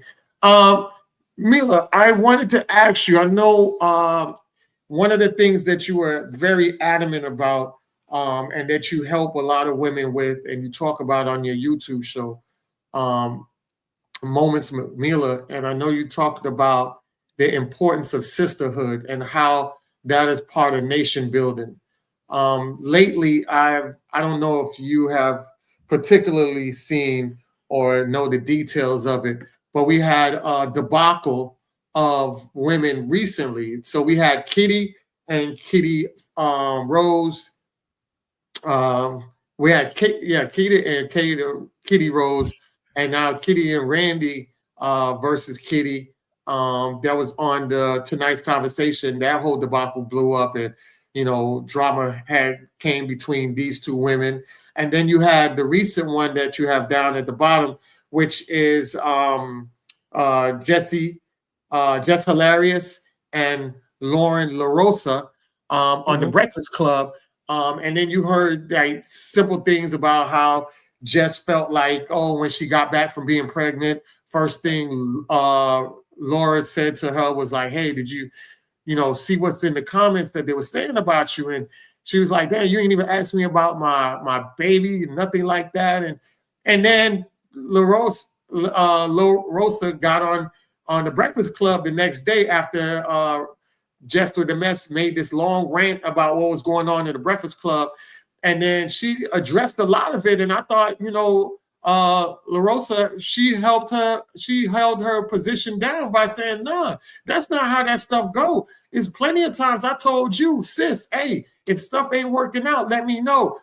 There's things that you said to me that was, you talk about what I said to how you felt about what I said or what I did, but you don't even talk about your actions of what you did to me, and things that you said that was insensitive. Like you told me on air, shut up, because I was asking a question and I'm part of journalism. And because you're not getting the airtime that you want, you disrespected me by telling me to shut up on air. And my own family don't tell me that, but I bit my tongue and I didn't say nothing to you respond on air. And then you go ranting about and throwing me under the bus. And she straightened a lot of that out. And I'm seeing the debacle of a lot of sisterhood go on. And this competition you talked about earlier, which I always talked about, the perception is that women's number one enemy is the black man. And I tell people plenty of times, the black man is not your number one enemy. That is a white feminist liberal talking point to divide and conquer us. Because if you really want to know, the number one enemy is white supremacy. That off rip is the number one enemy. But if you want to talk about proximity enemy within the black community, that is the black woman versus the black woman. Because I made a post that said, I asked all the women, who would you rather work with? Would you rather work with a male boss or a female boss? And 95% of the women on there said, I'd rather work with a man because these women are too catty. They be in your business. They are messy and they sabotage you. And I was so shocked because I didn't think the percentage was going to be that high. But when you start to realize it, and when I went to these empowerment spaces, I see the same thing in these empowerment spaces, the shade, the competition, the ego.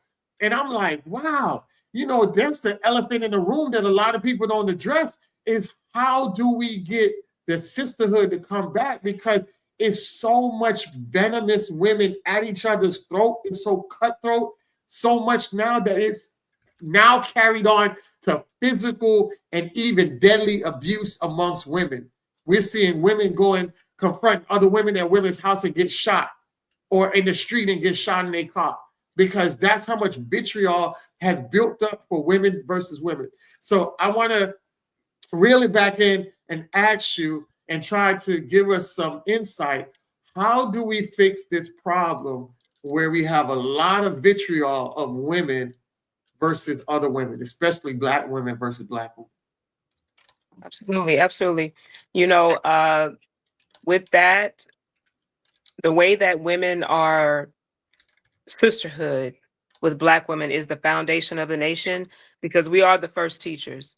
So what those sisters could have did should have done, in my opinion, in both cases, was to handle it outside of social media, outside of media, whatever, gotten together, and they could have developed a plan to, whatever it is, to work it out and bring it back to the brothers. They could have led by example on both cases. None of that had to be brought to social media at all. But it goes back to what you were speaking on when it comes to feminism. There are 3 or 4 main tropes for black women. The most dangerous ones are the angry black women and the Jezebel, the woman that she uses her body for this or that or whatever. Well, in all those cases, those women are put forefront. So whether they like it or not, they're going to be looked at as sexual objects. Okay. That's just the way the world is. So they're going to be looked at that way. And if you have more than one woman in that space, what happens? You get that competition. So when they don't have that true foundation of sisterhood, where there is no competition, whereas there's, hey, we got to figure this out, be able to put our heads together to build better for the nation, to be better foundational pieces. Again, it goes back to duty. Feminism is so disrespectful to duty, period. Yeah. So that could have been handled in a sisterly way, like I said, completely outside of that. The Jess Hilarious and Lauren LaRosa, that situation, that was probably those white media heads pitting them against each other, and Charlemagne and DJ Envy didn't help it because they're used to that feminine high school type of behavior. Some men have it too. Let's just be real, right? So to me, that's how sisterhood becomes foundational. That's how sisterhood is the key to nation building. Because if women get it together, guess what? Guess where the men are going to go when the women are together? They're going to follow the lead of the women. Yes, men are the leaders, but when they see their women doing things in such a way that's not catty, that is building with each other, then they're going to change the way that they move too. They fell right into the trap of feminism. They fell right into the trap of those tropes that are set up for Black women. They want to be the angry Black woman. I want to get on social media and prove I'm angrier than you. I want to go back and forth and tell your business. Everything you told me in secret, now I'm going to go tell everybody because I got to make you look bad, instead of just shutting their mouths, talking about it as women, as sisters, outside of all of that, and handling that and come back. They could have changed the game. I'll be honest with you. They could have changed the game for Black women in so many ways. They could have been some different types of leaders, okay, on Coretta Scott level. I ain't saying they're going through that, but I'm saying, y'all, had they handled that differently in a sisterly way, it would have changed the game. But they didn't. They fell into the tropes of feminism. Yes, that's what they did. So until women learn how to truly build with each other and stop, because there is no competition. You are who you are. I am who I am. I can't change who I am to be who you are. You can't change who you are to be who I am. You can only become better every day. But guess what? If we're truly sisterly and not competing with each other, we can help each other become better on our journeys, respectively, being better foundationally for our younger sisters and for our men. They didn't take that opportunity. So that was a failure on their part. Well said. Well said. And I like how you say that, because I think the number one competition is your old self versus your new self. Absolutely. Mm-hmm. And they fell in the trap, unfortunately. Yeah. Yeah. Like it wasn't necessary. I didn't catch all of it, but I caught enough of it to see. One thing I hate is when people fall out and someone told you something in confidence and you get on, well, you know what she told me? She did her husband. You know, she told me she was a prostitute. Yeah. Why do you do that? Like, disloyal people, dishonorable people, man, it's crazy. Brother Bobby, that's why when you were talking about how those women, when they speak to you about those certain characteristics behind the antenna, that's why, because they can only tell you what they're focused on. They're focused on their looks. They're focused on their petty stuff. They can't give you what's not in them. They can't tell you I want consistency, character. They can't tell you I want that because they don't possess it. You know, I never forget. Not to even, I'm sorry, brothers, for going on, but it just made me think about it. Like even when I got married, you know, for my husband, we didn't even want a wedding, but my mother-in-law was like, nope, y'all gonna have a wedding. So we had a wedding because she's the queen, period. So we did that, and we did it in 2 weeks, and it worked out beautifully. It was simple. It was just because I don't like the fanfare. I just wanted to be real. That's all I need. I don't need all the extra stuff. I wanted to get married in our backyard. His mother was like, no, we're not doing that, right? But we didn't write vows. We didn't have time. But the one thing that came to me when I looked at him was consistency. That's one thing I can say from the time I met this man. Even speaking to Brother Moon Guy about it, you know, he was like, well, just make sure you vet him, you know, because he knew about a crazy situation that I played along with for far too long, right? But again, my husband is my first, my last, my everything. Let's be clear on that. So that's what I said to him. I said, it is your consistency. And when I thought about it in that moment, I looked around at the woman that I had there at my wedding, because I didn't have a big wedding, but she's been consistent in her sisterhood. So that was a theme for me. You know, and that's somebody that to this day I can still build with on a foundational level, because if I go to her, right, wrong, or indifferent, she's not going to tell me something that just makes me feel good. She's going to tell me something that helps me grow. Yes. They lost that opportunity to grow, to help each other grow, and to help other sisters grow. So exactly, it wasn't a win, no matter what. Facts. I think I kind of helped push the fake Dr. Umar boyfriend out the door. Because I remember when God bless you, Ian. Yeah, I remember when Major was like, "Yeah, man, go check out Milah," and I think I went over there to your page, and I don't know how it happened with that dude you was dating, and me and him got into it, and he was like, "Hold up, man, you ain't even," and I was like, "Oh gosh," I said, "You know what?" I said, "Dog, he just introduced me to her, and now it's like I'm stuck in the rock and the hard place because I don't have no beef with Milah, but I don't like her dude."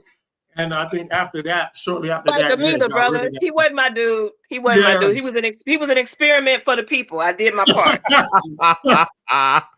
And I was like, after that, you got rid of him. I was like, yes, because she's too good of a sister to be with that dude. That dude was something else. He's definitely appreciate you. But God definitely, bless, God bless his heart. Bless his heart. So I know you do weapons training with your husband. Your husband is super dope with his firearm tactical group that we're in. If you guys are into firearms and want to learn more, please follow Anubis Gun Club on all platforms. The dude is just off the chain with it. You guys had a detailed mission with Dr. Umar. He got in to Texas safe, around your area, the event safe, and got back home safe. And that's very hard to do with a high level celebrity. We'll put him as a celebrity like that, especially when people out there that really have animosity for this brother because he's doing what he's doing and they're not aligned with how they feel like he should be moving. But just to have a detail around him and feeling safe, man, it kind of reminded me of the Panthers back in the day. And everything, I saw the pictures, it was beautiful, man. It was just real, real good. So I definitely commend you on that. And the reason why I'm bringing that up is because you have been educating women. And I've always said that it's real good. Like, to me, one of the highest points that I try to give a lot of people is how representation matters. Like, even as excellent as your husband is, it's the relativity is more relevant when a woman wants to learn more about weapons training coming from you. So his basic training and instructions and guidance have been instilled in you, and now you have been able to instill that in other women, especially with issues that women occur with that your husband wouldn't have any relevance in knowing, or he might know, but not in details like how a woman knows, So I think that was so powerful for you to be in that space to also give insight on how women should move and basically arm themselves during the time where I feel like a lot of chaos is going to come. So I have this video here, and I want to show this video, and I hope I have it here. Dang, let me see if I have it, because I had the video. No, that's not it. There's a video that I want to show you about the situation, and I want to see if you can give us some insight on that. Let me find the video, but go ahead and give us some insight and let the people know about the weapons training and Anubis Gun Club and what you do, so they have a better background of what we're about to get into.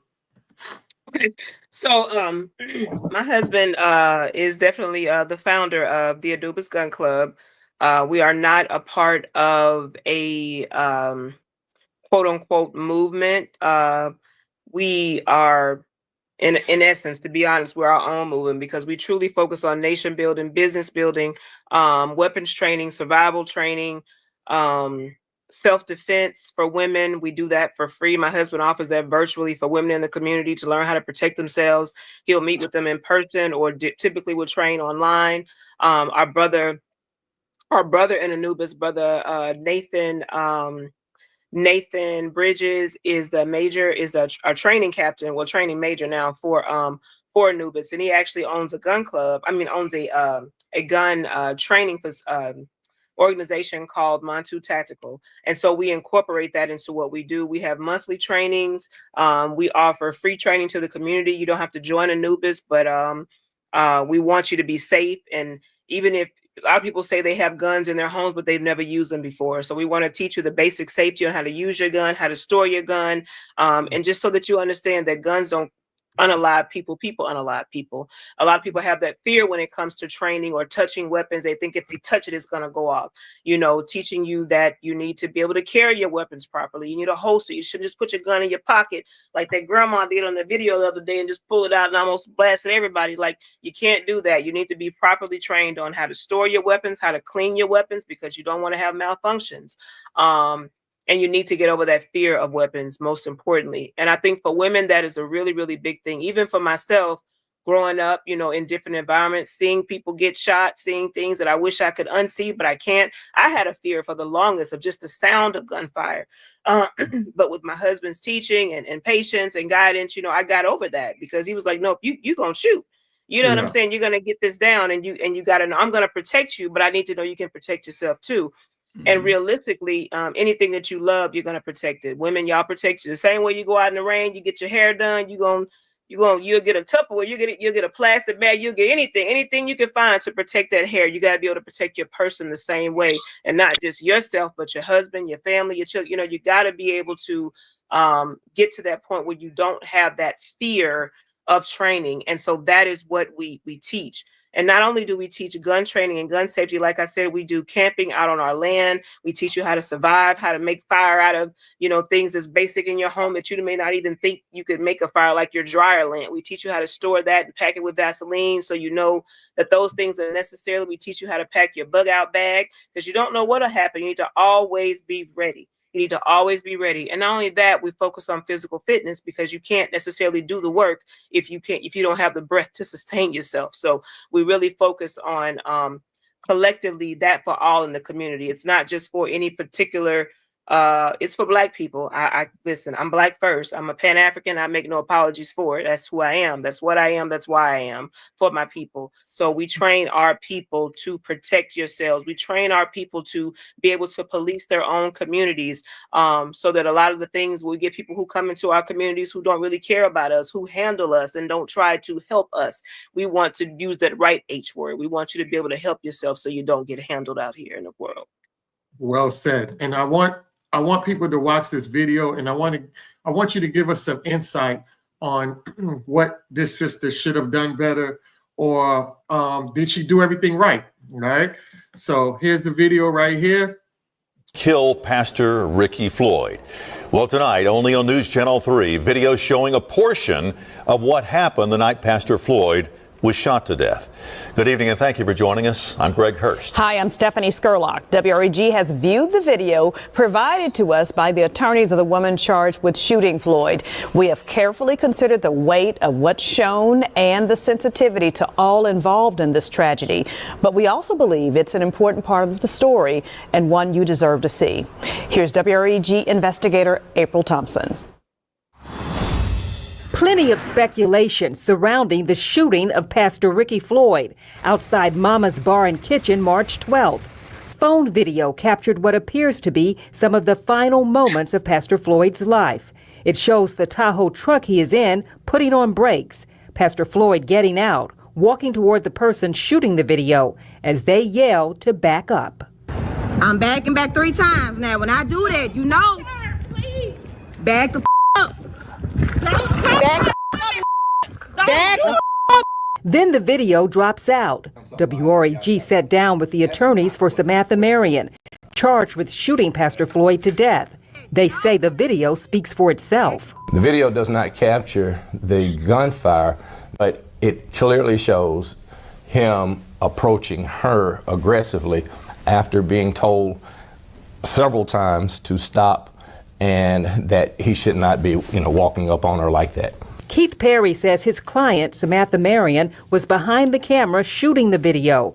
And it came after Marion and a man she had met that night got into a heated religion discussion with Pastor Floyd inside the bar. Why would anyone kill Pastor Ricky? So that's a crazy situation. To me, it seemed like the woman was defending herself, but I'm gonna go ahead and read the report real quick. So the video just obtained shows the moments right before Memphis pastor, prominent community leader Ricky Floyd was killed. the video provided by the attorneys of the woman charged with shooting Floyd shows just a portion of what happened the night outside Mama's Bar and Grill. We have carefully considered the weight of what's shown and the sensitivity and all of involved in the tragedy.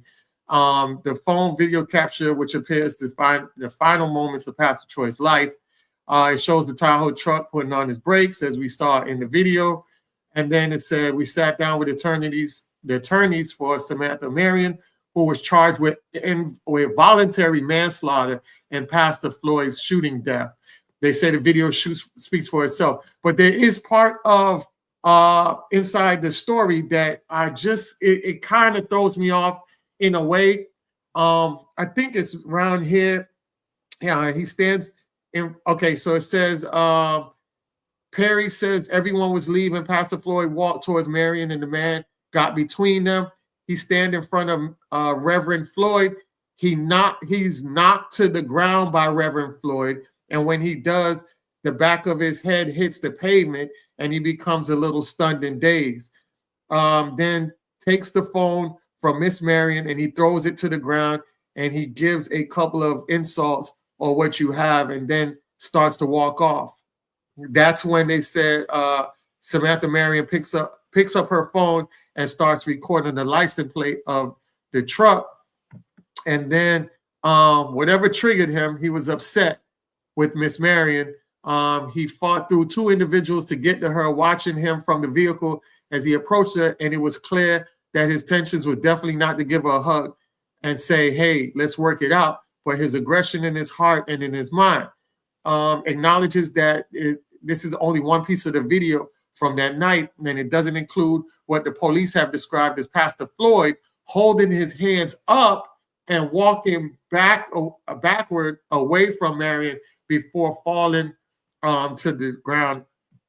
And I found that I was looking at that and I said, what are they trying to insinuate when he said that? Is like, are you saying that he was walking back and she shot him? Or I don't get what the police were saying at that moment, you know. But it starts to kind of questions like, why is she getting charged for voluntary manslaughter? Did she shoot him after everything, after he did what he did?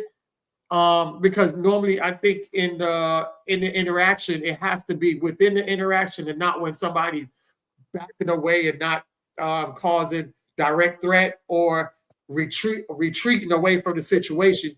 That's when it turns from victim to now killer, right?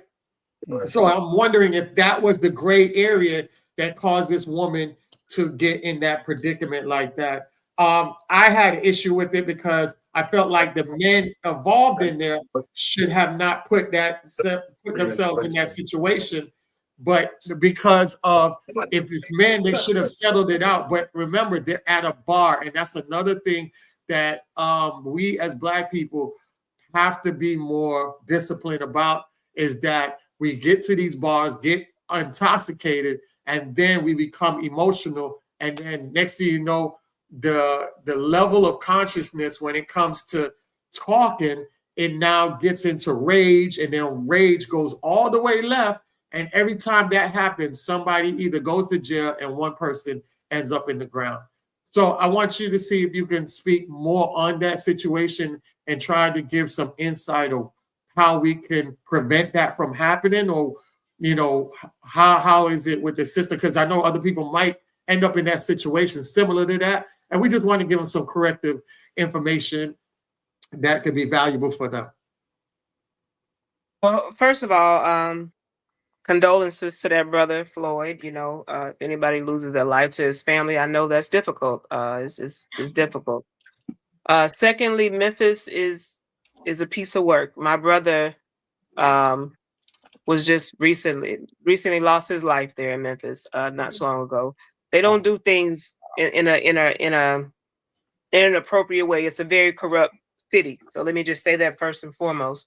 But what they showed initially, when she was walking back and she was stating to him verbally back up. I have a gun. Stay away from me. A person has to stay within an arm's length of you. Otherwise, they're violating your space. She has the right to defend her person.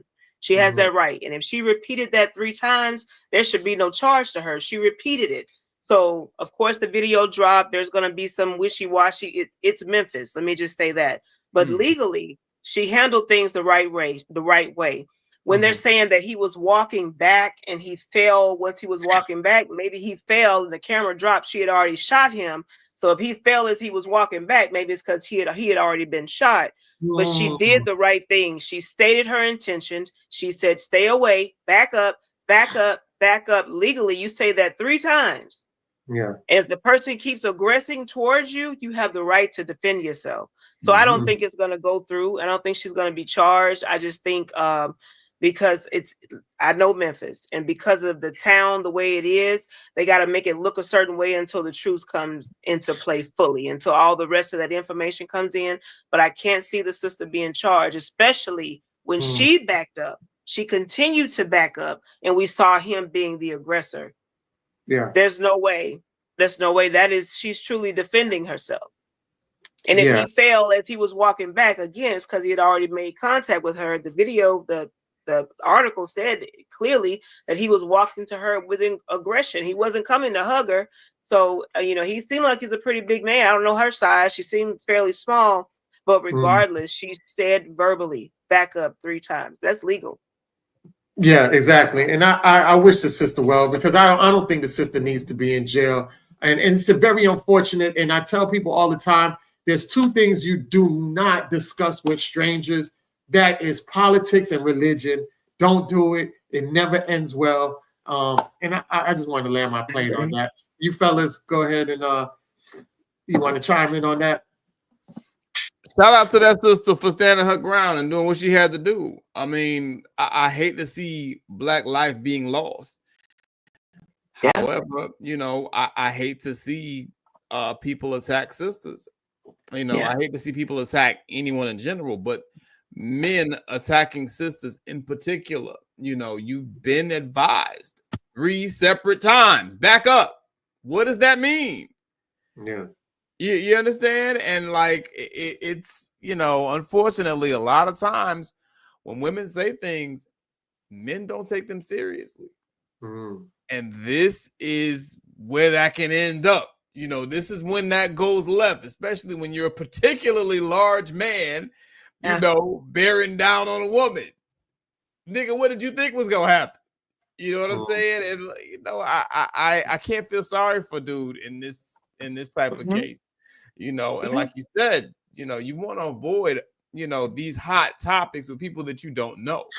Yeah. You really, really want to avoid that, because it can go somewhere that no one had any intentions of it going to.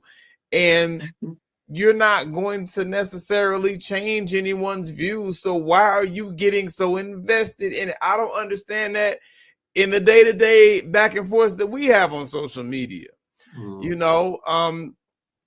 Some people, I put up a post this week. I was talking about Zendaya, and I criticized her a little bit, but I didn't say, bees and disease to Zendaya. You know what I'm saying? Everybody go and beat up Zendaya.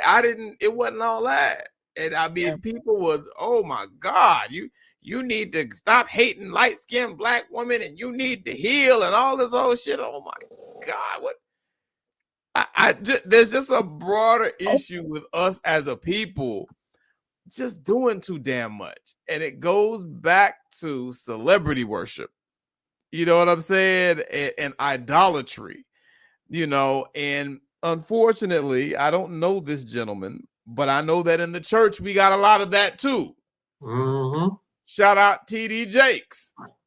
We got a lot of people that don't go to church to worship God. They go to church to worship TD Jakes. Booty. Eddie Long. Shit. Well, that too. That's a whole other show. But I suspect when watching this, because this guy's a pastor, right? Yeah. Yeah, he's a pastor. I hear you. That's a whole other show. But, he's a pastor. in addition to the fact that you shouldn't be bearing down on any woman, nigga, you a pastor. What are we doing? You supposedly a man of God. You bearing down on a woman who's saying to you that you need to back up and you're refusing to? So you're about to attack this woman, is my deductive logic. That's what I'm getting from this. You understand? That's what my deductive logic tells me. You know, and that's wrong on so many levels, because I would infer, you understand, that he probably feels like he can do that because there's some idolatry going on in the church and people just kind of worship him. And so whatever he says goes, he cannot be wrong. Speak on it. You understand? And that's something else that we need to get away from, fellas, particularly those of us that are, you know, in the religious community. You know, we only see things through the narrow and dogmatic lens of what we've been conditioned to believe. And a lot of us, we're very dismissive of other viewpoints. You know, if you are a pastor, do you think that you're winning over hearts and minds by going to attack somebody who disagree with you in the parking lot after y'all finish arguing? No. Nigga, please stop. Just stop. You know, we got a lot of work to do there. That's a whole other show, but we got a lot of work to do there. And I'm so sorry when I hear things like this, that people had to lose their lives. But sometimes a point has to be proven. Yeah. And lines cannot be crossed. And to quote the great Negro poet Jada Kiss, there's a message in everything, even a bullet. And, you know, if that bullet, if what transpired will help keep, you know, men from attacking women who don't want no smoke, if you're defending yourself, it's different. You understand what I'm saying? You have a God-given right to defend yourself, but so does she, nigga. So does she. You know, when I see shit like that, my mind automatically goes to my wife or to my mother. Yeah. You understand what I'm saying? And so sometimes somebody got to die. You know, it's very unfortunate, but that kind of has to happen sometimes, you know, and brothers out there, you know, less is more. You don't need to be trying to go beat up on no woman for no reason. None. And I really wanted to dial back real quick, because, you know, we didn't get to really speak on it. And to the Just Hilarious and Lauren London and the other sisters squaring off with each other. And I want to make a plea to all my brothers and sisters out there. Please, for the love of God, can we grow up and stop putting all our business online? You know, I actually agree. Kitty J. Rose and the other that hood rat she's always going at it with. That's a whole. I don't even know why Kitty even bothers addressing that girl. She's just a train wreck. That's not even something. There's not even two sides to that story. You know what I'm saying? One is a very measured, intelligent, quality woman, and the other one is just an animal. I don't know. I don't know what's up there. But the Breakfast Club situation with Just Hilarious and the Breakfast Club, I really, really agree with Jess that she has a legitimate complaint with regards to how the Breakfast Club handled that. That was really, really fucked up, the way that they handled that whole situation, because they came out and admitted on air that they didn't have any defined roles set up. They were just kind of flying by the seat of their pants. It was just kind of whatever. They hadn't said anything in stone. They had no real game plan for how that was supposed to go. So she has a legitimate concern. And it did look very sideways. But there's a way that you go about addressing concerns. You understand what I'm saying? And the way that she went about it was all wrong. There was nothing professional about it. You go airing out the dirty laundry of everybody, you know, to the world, you know, and of course, you know, she ended up getting dragged for it. And it's like, it didn't even require all that. It really didn't. I tried to talk about it before with you guys in the meeting. then try again. There is no reason on earth for people to be airing their dirty laundry out to the internet. Because what the hell are we going to do? This is why my head explodes when I hear Monique every 6 months. She come out and talk about how bad of a person Tyler Perry is. Sue that nigga then. What are we gonna do? You know what I'm saying? You got y'all black folks, my people. I love you to life. We have to learn conflict resolution. We have to sharpen our conflict resolution skills, bro. Because running around acting like you in the 13th grade, man, that shit more often than not is you're gonna end up in a very bad place. I wouldn't be surprised if she gets canned, after all that. You understand what I'm saying? And it didn't even have to come to that. So I just want to touch on that real quick. That's a whole other show, but I want to touch on that real quick because I think it needed to be said. I'll park the Chevy. I did want to say that people got to understand that track record is very powerful. And you can be somebody that has a perfect track record and do some foul shit one time, and the people will stand behind you because their track record says, nah, that's not that person's character. But if you have a track record that's fucked up and something fucked up happens, people are going to say, that's your fucking character. That's you. And guess what? You could be innocent in that situation, but because you have such a fucked up character, it's automatically believed that that's who you are. And I think that Jess Hilarious does not have a track record that is very positive like that. She's had a lot of issues with various people. And even when she with what was the dude the comedy dude? Corey Holcomb. No, Country Wayne. Country Wayne. Okay. Yeah, with Country Wayne. Even how she handled with Country Wayne. And Country Wayne, he's a Rolling Stone. And all his baby moms live under one roof. And here it is. You are the one that ends up snapping and getting real wild with them. You know what I'm saying? And guess what? Country Wayne, you can say a lot about him, but one thing about when it comes to women and his children, he has a decorum about himself that he don't really blast them like that. Because to be honest with you, I think in that situation, he saved Jess Hilarious' image a lot. He burdened a lot of that on his shoulders and buried that instead of exposing her. And you can see, if you go back into the interviews, you'll see a lot of that stuff he took for himself just so that she can flourish in her way. And I think when you do that, you also handicap the person that needs to look into their own mirror and say, hey, I got to fix this. And that's also that's another topic for another day, how we have parents that handicap their children. And because you do that, they end up being more problematic in the long run. And I'll land my plane on that, man. Powerful show tonight. Love it. I know we're running out of time. So I guess I'll let you guys ask as many questions as you can before we get up out of here.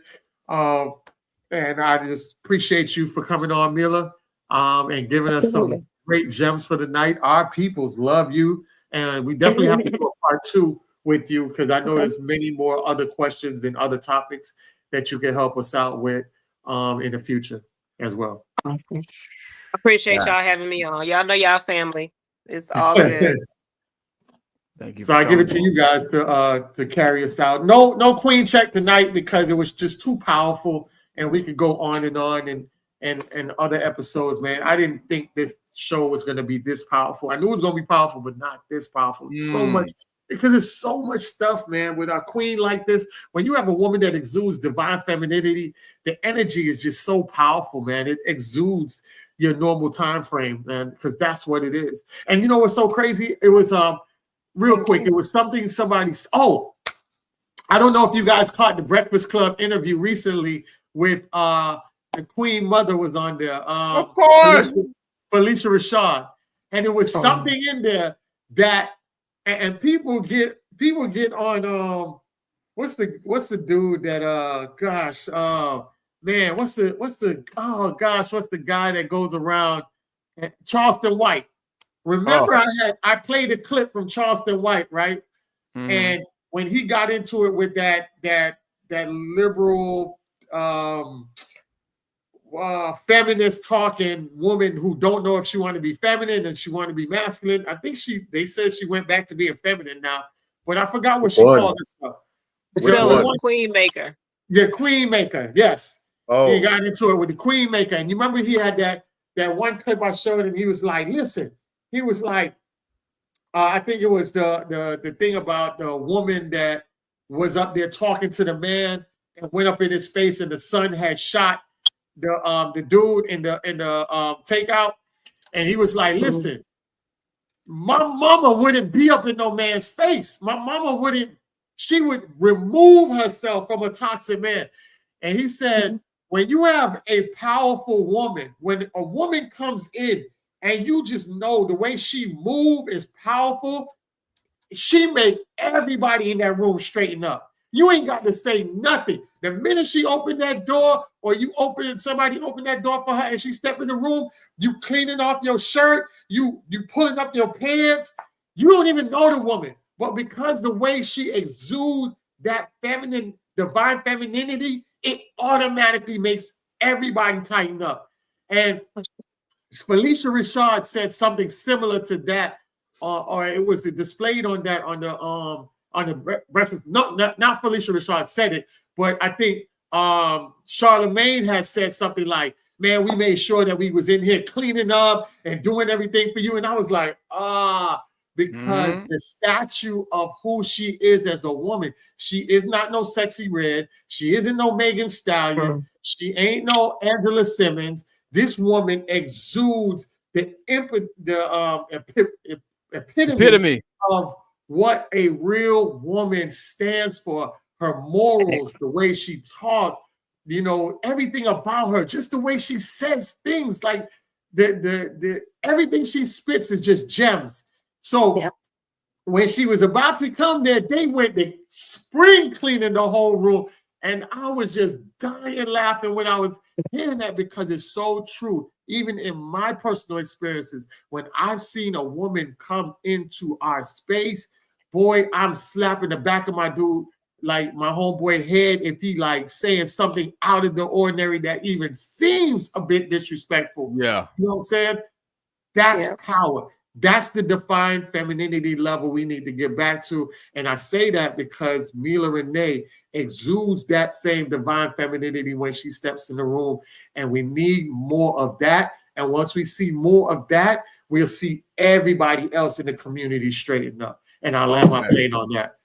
All facts. Yeah, I know I got to make this real quick because we're running out of time. But yes, we are so glad to have you on, Sister Milah. It's been a long time coming, and we gotta definitely do a part 2 because I still have questions. There's a whole show that I need to do. I need to just, and is the showrunners or whatever. But I have questions I specifically need to ask you, or whatever the case may be, because it's so much, and I know that you have so much to give. You know what I'm saying? So we gotta do that. We'll work that out. But just a few things, I want everybody to take away from this, man. Like, because so many people out there, this is a show where we talk about dating and relationships, and it's called Manversations 2020. And a lot of us, without even giving the show an opportunity or listening to it, people assume that we're just gonna be on here bashing women all the time. And people have said that to me left and right. People that I know and respect have accused me of bashing women very falsely and very incorrectly. You know what I'm saying? Me and Ann had a conversation about that earlier this week. Some of the craziest bullshit I've ever heard, but it is what it is. You know what I'm saying? Let me be clear. We hold everyone accountable. And because you whine and kick and scream and make your little false accusations, that's not going to make us stop. We're going to keep it real. We're going to call it straight down the middle, because everybody has shit they need to work on, and everybody needs to own their shit. That is the only way that we can move forward together. And that is the point of this show, for us to move forward together and fix the rift that has been created between Black men and Black women. The only way to do that is for all of us to own our shit, put it on the table, and take some corrective action towards growth. You understand what I'm saying? And it doesn't matter how old you are.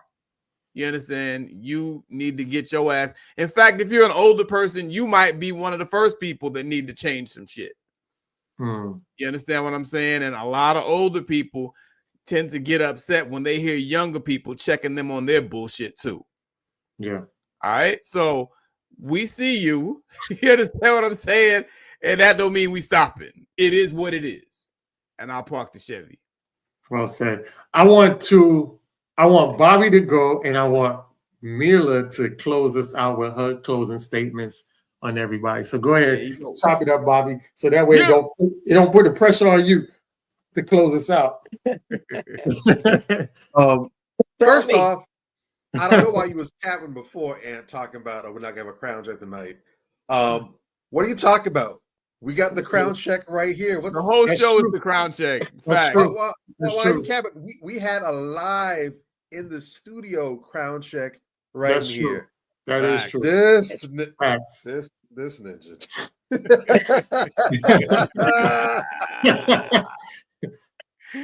Oh, wow. Hey, okay. Hey, Lowell, brother, I love you to life, man. Shout out Don't to ever Lowell. change. Be you nonstop forever.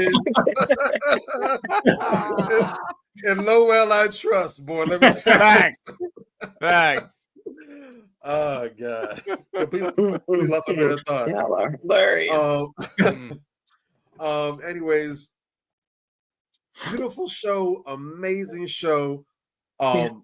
I love that there wasn't any necessarily fixed topic that we were on tonight, but basically, this really was a perfect example of what happens when you have a feminine woman and masculine men in the room together. And I love when this happens. I'm at a point now, maybe you can call it older age, I don't know, but I'm at a point now where I'm really starting, not that I didn't have it before, but I'm consciously really developing a craving, almost a hunger, right?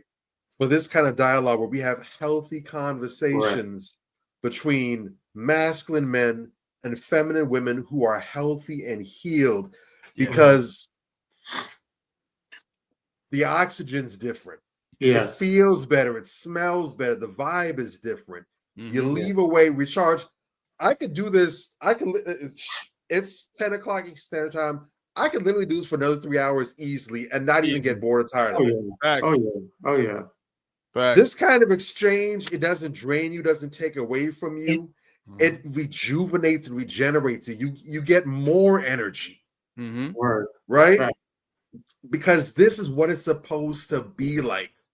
And I really feel for those people who don't understand what this is, because when they have interactions, it's always some gutter nonsense. It's negativity.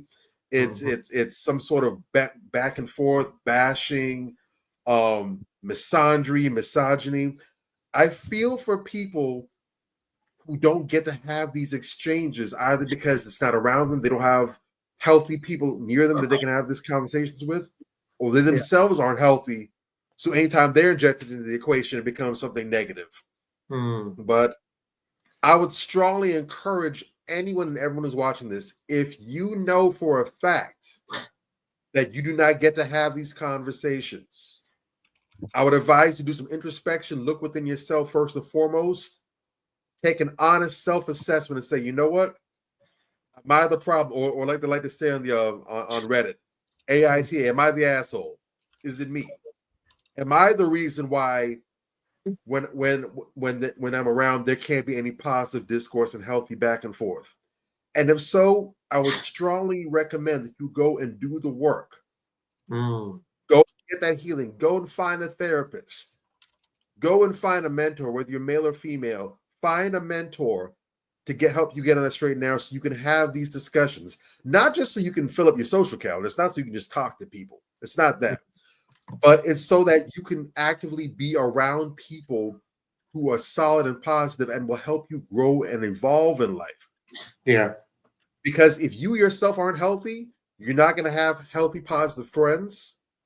You're not going to have healthy work environments, or you're not going to have healthy business opportunities and partners. You're not going to have healthy, significant others. Your children, whether you have them already or you don't have them yet, they're going to suffer from your negativity. You will be a cancer everywhere you go. There's some people who, honest to God, and I think we've all experienced that once or twice, when they leave, you're like, oh, thank God. All the time. Yeah. And the worst part is, it might be someone you love. It might be a relative. It might be your mother, your father. It might be your kinfolk. You love them. You do. But it's like, damn, I can only take 2-3 minutes of this person. Yeah. And that sucks. But to be that person is horrible. So go ahead and do the work so you can get to this point where you're going to have these conversations, where you can be in this environment where your spirit can be recharged. Because especially in this day and time that we're in now, we need these. We need this. Well said. It is important for our mental health, for our spiritual health, for our health, over our physical health even. Because we know that stress can affect you and conflict your body. It is important for our overall well-being and health that we're able to be these people and be in these spaces freely. Yeah. All right. So I just want to put it out there and bounce past the Milah. Go ahead. Take us home, sis. Listen. Take us home, Queen Milah. Take us home. Real quick before Milah go, I just want to give a shout out to Lowell in his last comment. Oh, yeah. He was giving Bobby some praise. He said, hey, Bobby can't ever explain shit regular. What that's dumb though. What does man say? Hold on, wait a minute. This should be dumb though. That's real. Bobby, he might go over the hills and through the woods, but that shit gonna be fly, dog. What makes right there special. What makes it dope is the fact that you're willing to listen to me. I want to make sure that it's worth the airtime, because you can listen to anything out there. If I'm gonna open my mouth and say something, damn it, I'm gonna make sure you leave with some gems. I'm gonna have you go home. Can't knock the hustle. That's my goal. So what makes what Bobby say so dope and unique from what me and Major do is that Bobby, he explains it with examples to make it more simplified for you, because he gets real deep and then he gives you like colloquialisms on it so you can understand in that version of what it looks like. So it's a give you something deep and then break it down to you so that way you can digest it. Bobby's a special guy, man. Hey, and real quick, make sure that y'all subscribe and you like the video. Make sure y'all subscribe so we can come back and keep having these type of conversations and keep the ball rolling. Get him, Milah. Get him. Get him, Milah. See, don't do me like that. let me just, first of all, and I don't want to take too much of, I know everybody has something to do, but I want to say this. From a couple of years ago at the onset, when you brothers said, we're about to start this podcast and, put some realness out there. I just want to give y'all your flowers right now, because you have been consistent and true to what you said you were going to do from the beginning. And I'm just so happy to know y'all. I'm so happy. I haven't met two of you in person yet. One I have, but two of you, we still got to meet and we got to build. My husband and I, definitely look forward to that. So thank y'all for that, because that is what the community needs. We need more brothers talking about something instead of how they look. Okay. I'm gonna leave that alone because that went somewhere else. I'm gonna let that go. It's just let it fly. Yeah. I appreciate y'all for everything that you're doing. Seriously, I know I get a little silly sometimes. I can't help it. It's just me. But I appreciate the leadership. I appreciate the masculinity. I appreciate the teaching. Y'all have a great combination of teaching. Bobby definitely does his science thing. Moon Guy does his thing where I'm gonna slap you a little bit. Ant brings it in like I'm gonna give you all this information. Now how you gonna chew it? What you gonna do? But it works. It works. It works. And I respect y'all so much. Thank y'all for having me on. Because what we talked about is very important. Like you said, these types of conversations, we literally all crave them because we need them. I'm thankful you know, to be in a community, a small community where I can have these conversations on a regular basis to pour into others, but also have others to pour into me. So I'm never depleted. We're always serving. I'm never serving from that space of depletion. I'm always full. And I thank y'all for pouring into my cup even more tonight. So that's really all I had to say. I mean, it was a great show. Excellent show. Shout out to my husband. Yep, I wear him everywhere I go. That's it. Yeah. And let them know how they can find you and your husband. Yes. Oh, as Brother Anthony said, Anubis Gun Club. We're on Facebook, Anubis Gun Club. We do have an Anubis business phone number now. I'll share that with you. I don't know about heart. We just got that going. But I'm on Facebook, Milah Renee Emotep, my husband, Amun Takala Emotep. And anybody else that you want to find within the organization, we can put you in contact with them through us. So we are definitely here for the people. We love the people, and I love y'all, brothers. Thank you so much for having me on. And if you need gun detailing or security detailing, and you're in the Texas area, you know, definitely hit them up, man. Like I said, you would have. They give you presidential. If you need a speech language pathologist, speech language, a stroke, or if your family members or loved ones have had a stroke, come holler at her. There's a lot going on. If you have a child that might possibly have a learning disability or possibly qualify, before you enroll them and put them in that system, holler at her. In short, if you got any problem, hit her up. That is a problem, but she's the plug. She's the plug. Sure. And also, I'm sorry, I just wanted to put this in because my passion is health and wellness for women. Sisters, listen, Black women are leading in clinical obesity, which means that we are leading in obesity that is co-committed with other diseases such as heart disease, diabetes, than any other race in this world. Black women are bigger than every other man.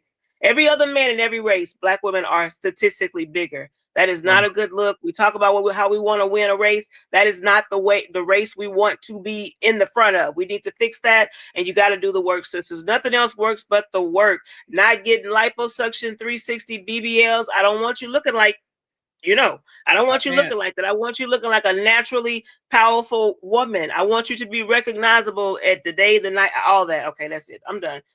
Thank y'all so much. And remember, you can get that BBL through certain workouts. You don't have to get surgery. That's all. I've seen a lot of. I know a lot of personal trainers that are very good at getting that. You could be a 400-pound woman and come to be looking like Cardi B. You know what I'm saying? So through workouts. So genetics plays a part. Yes. So sorry, brother. I didn't mean to cut you off. Yeah, but genetics plays a very significant part. So I don't want to mislead you thinking you're gonna have this big dunk. Well, why would you want to anyway? Look normal. It's okay to look normal. Bring back the 90s. Okay, I'm done. Correct. So yes, definitely. And the next time we go on, I definitely let Major go ahead and have all the questions and everything like that for the second go round. I just need a segment. That's no, you don't take the whole thing. I'll take it. Yeah. Okay. All right. Let him so we appreciate everybody. If you're new here to the channel, please subscribe so you can be with us next week. We're gonna have another great show for you guys next week. And just be safe. All right. And we'll see y'all. Peace. All right. Peace. All right. Manifestations. Man up. Manifestations. Man up. Manifestations. Man up. Manifestations. A place where we inform, build, and inspire. Manifestations. Man up. Manifestations. Man up. Manifestations. Man up. A place where we inform. Manifestations. A place where we inform, build, and inspire. You gotta eat what you kill. You gotta go out there. You gotta hunt for your meals. We all have that ability to connect with people, to be that motivational person in somebody's life. You gotta let people know there's certain lines you don't cross, and that there's gonna be consequences if you do. Man up. If you are an adult and you are in a relationship, that person's emotions are not your responsibility. Man up. Manifestations. Man up. Manifestations. Man up. Manifestation. A place where we inform, build, and inspire. The devil, during slavery, destroyed the masculinity or manhood of the so-called Negro. No man. No man.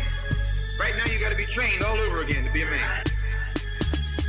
When someone is obligated to do something, it is binding upon them to do it.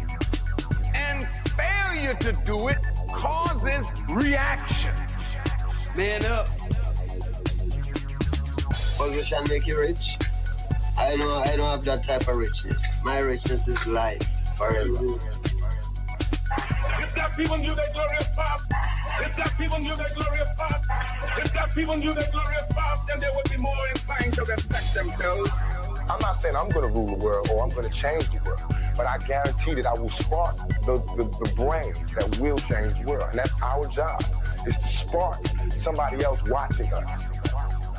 A place where we inform, build, and inspire. Manifestations. Man up. Manifestations. Man up. Manifestations. Man up. A place where we inform. Manifestation. A place where we inform, build, and inspire. You want to tell me about yourself? Go get your friends. I'll tell you who you are based on who your friends are. Don't just live and die. That's an ugly existence. Make your life matter, make your life count. Live a life where people can actually mourn you for the things you left behind, not just because you were around and existed. We need strong black nuclear family. Yes. Yes. That's what it is. Mother, father, son, daughter, all in the same house with a focus on the family unit as a whole. We had Tulsa, Atlanta, New Jersey, Detroit. We had Rosewood. We had Black Wall Streets all over. The Republicans aren't for us, but the Democrats aren't for us either. And we should have no alliance to any political party. We only have alliance to what is in our own best interest. A place where we inform, build, and inspire. Manifestation. Man up. Manifestation. Man up. Manifestation.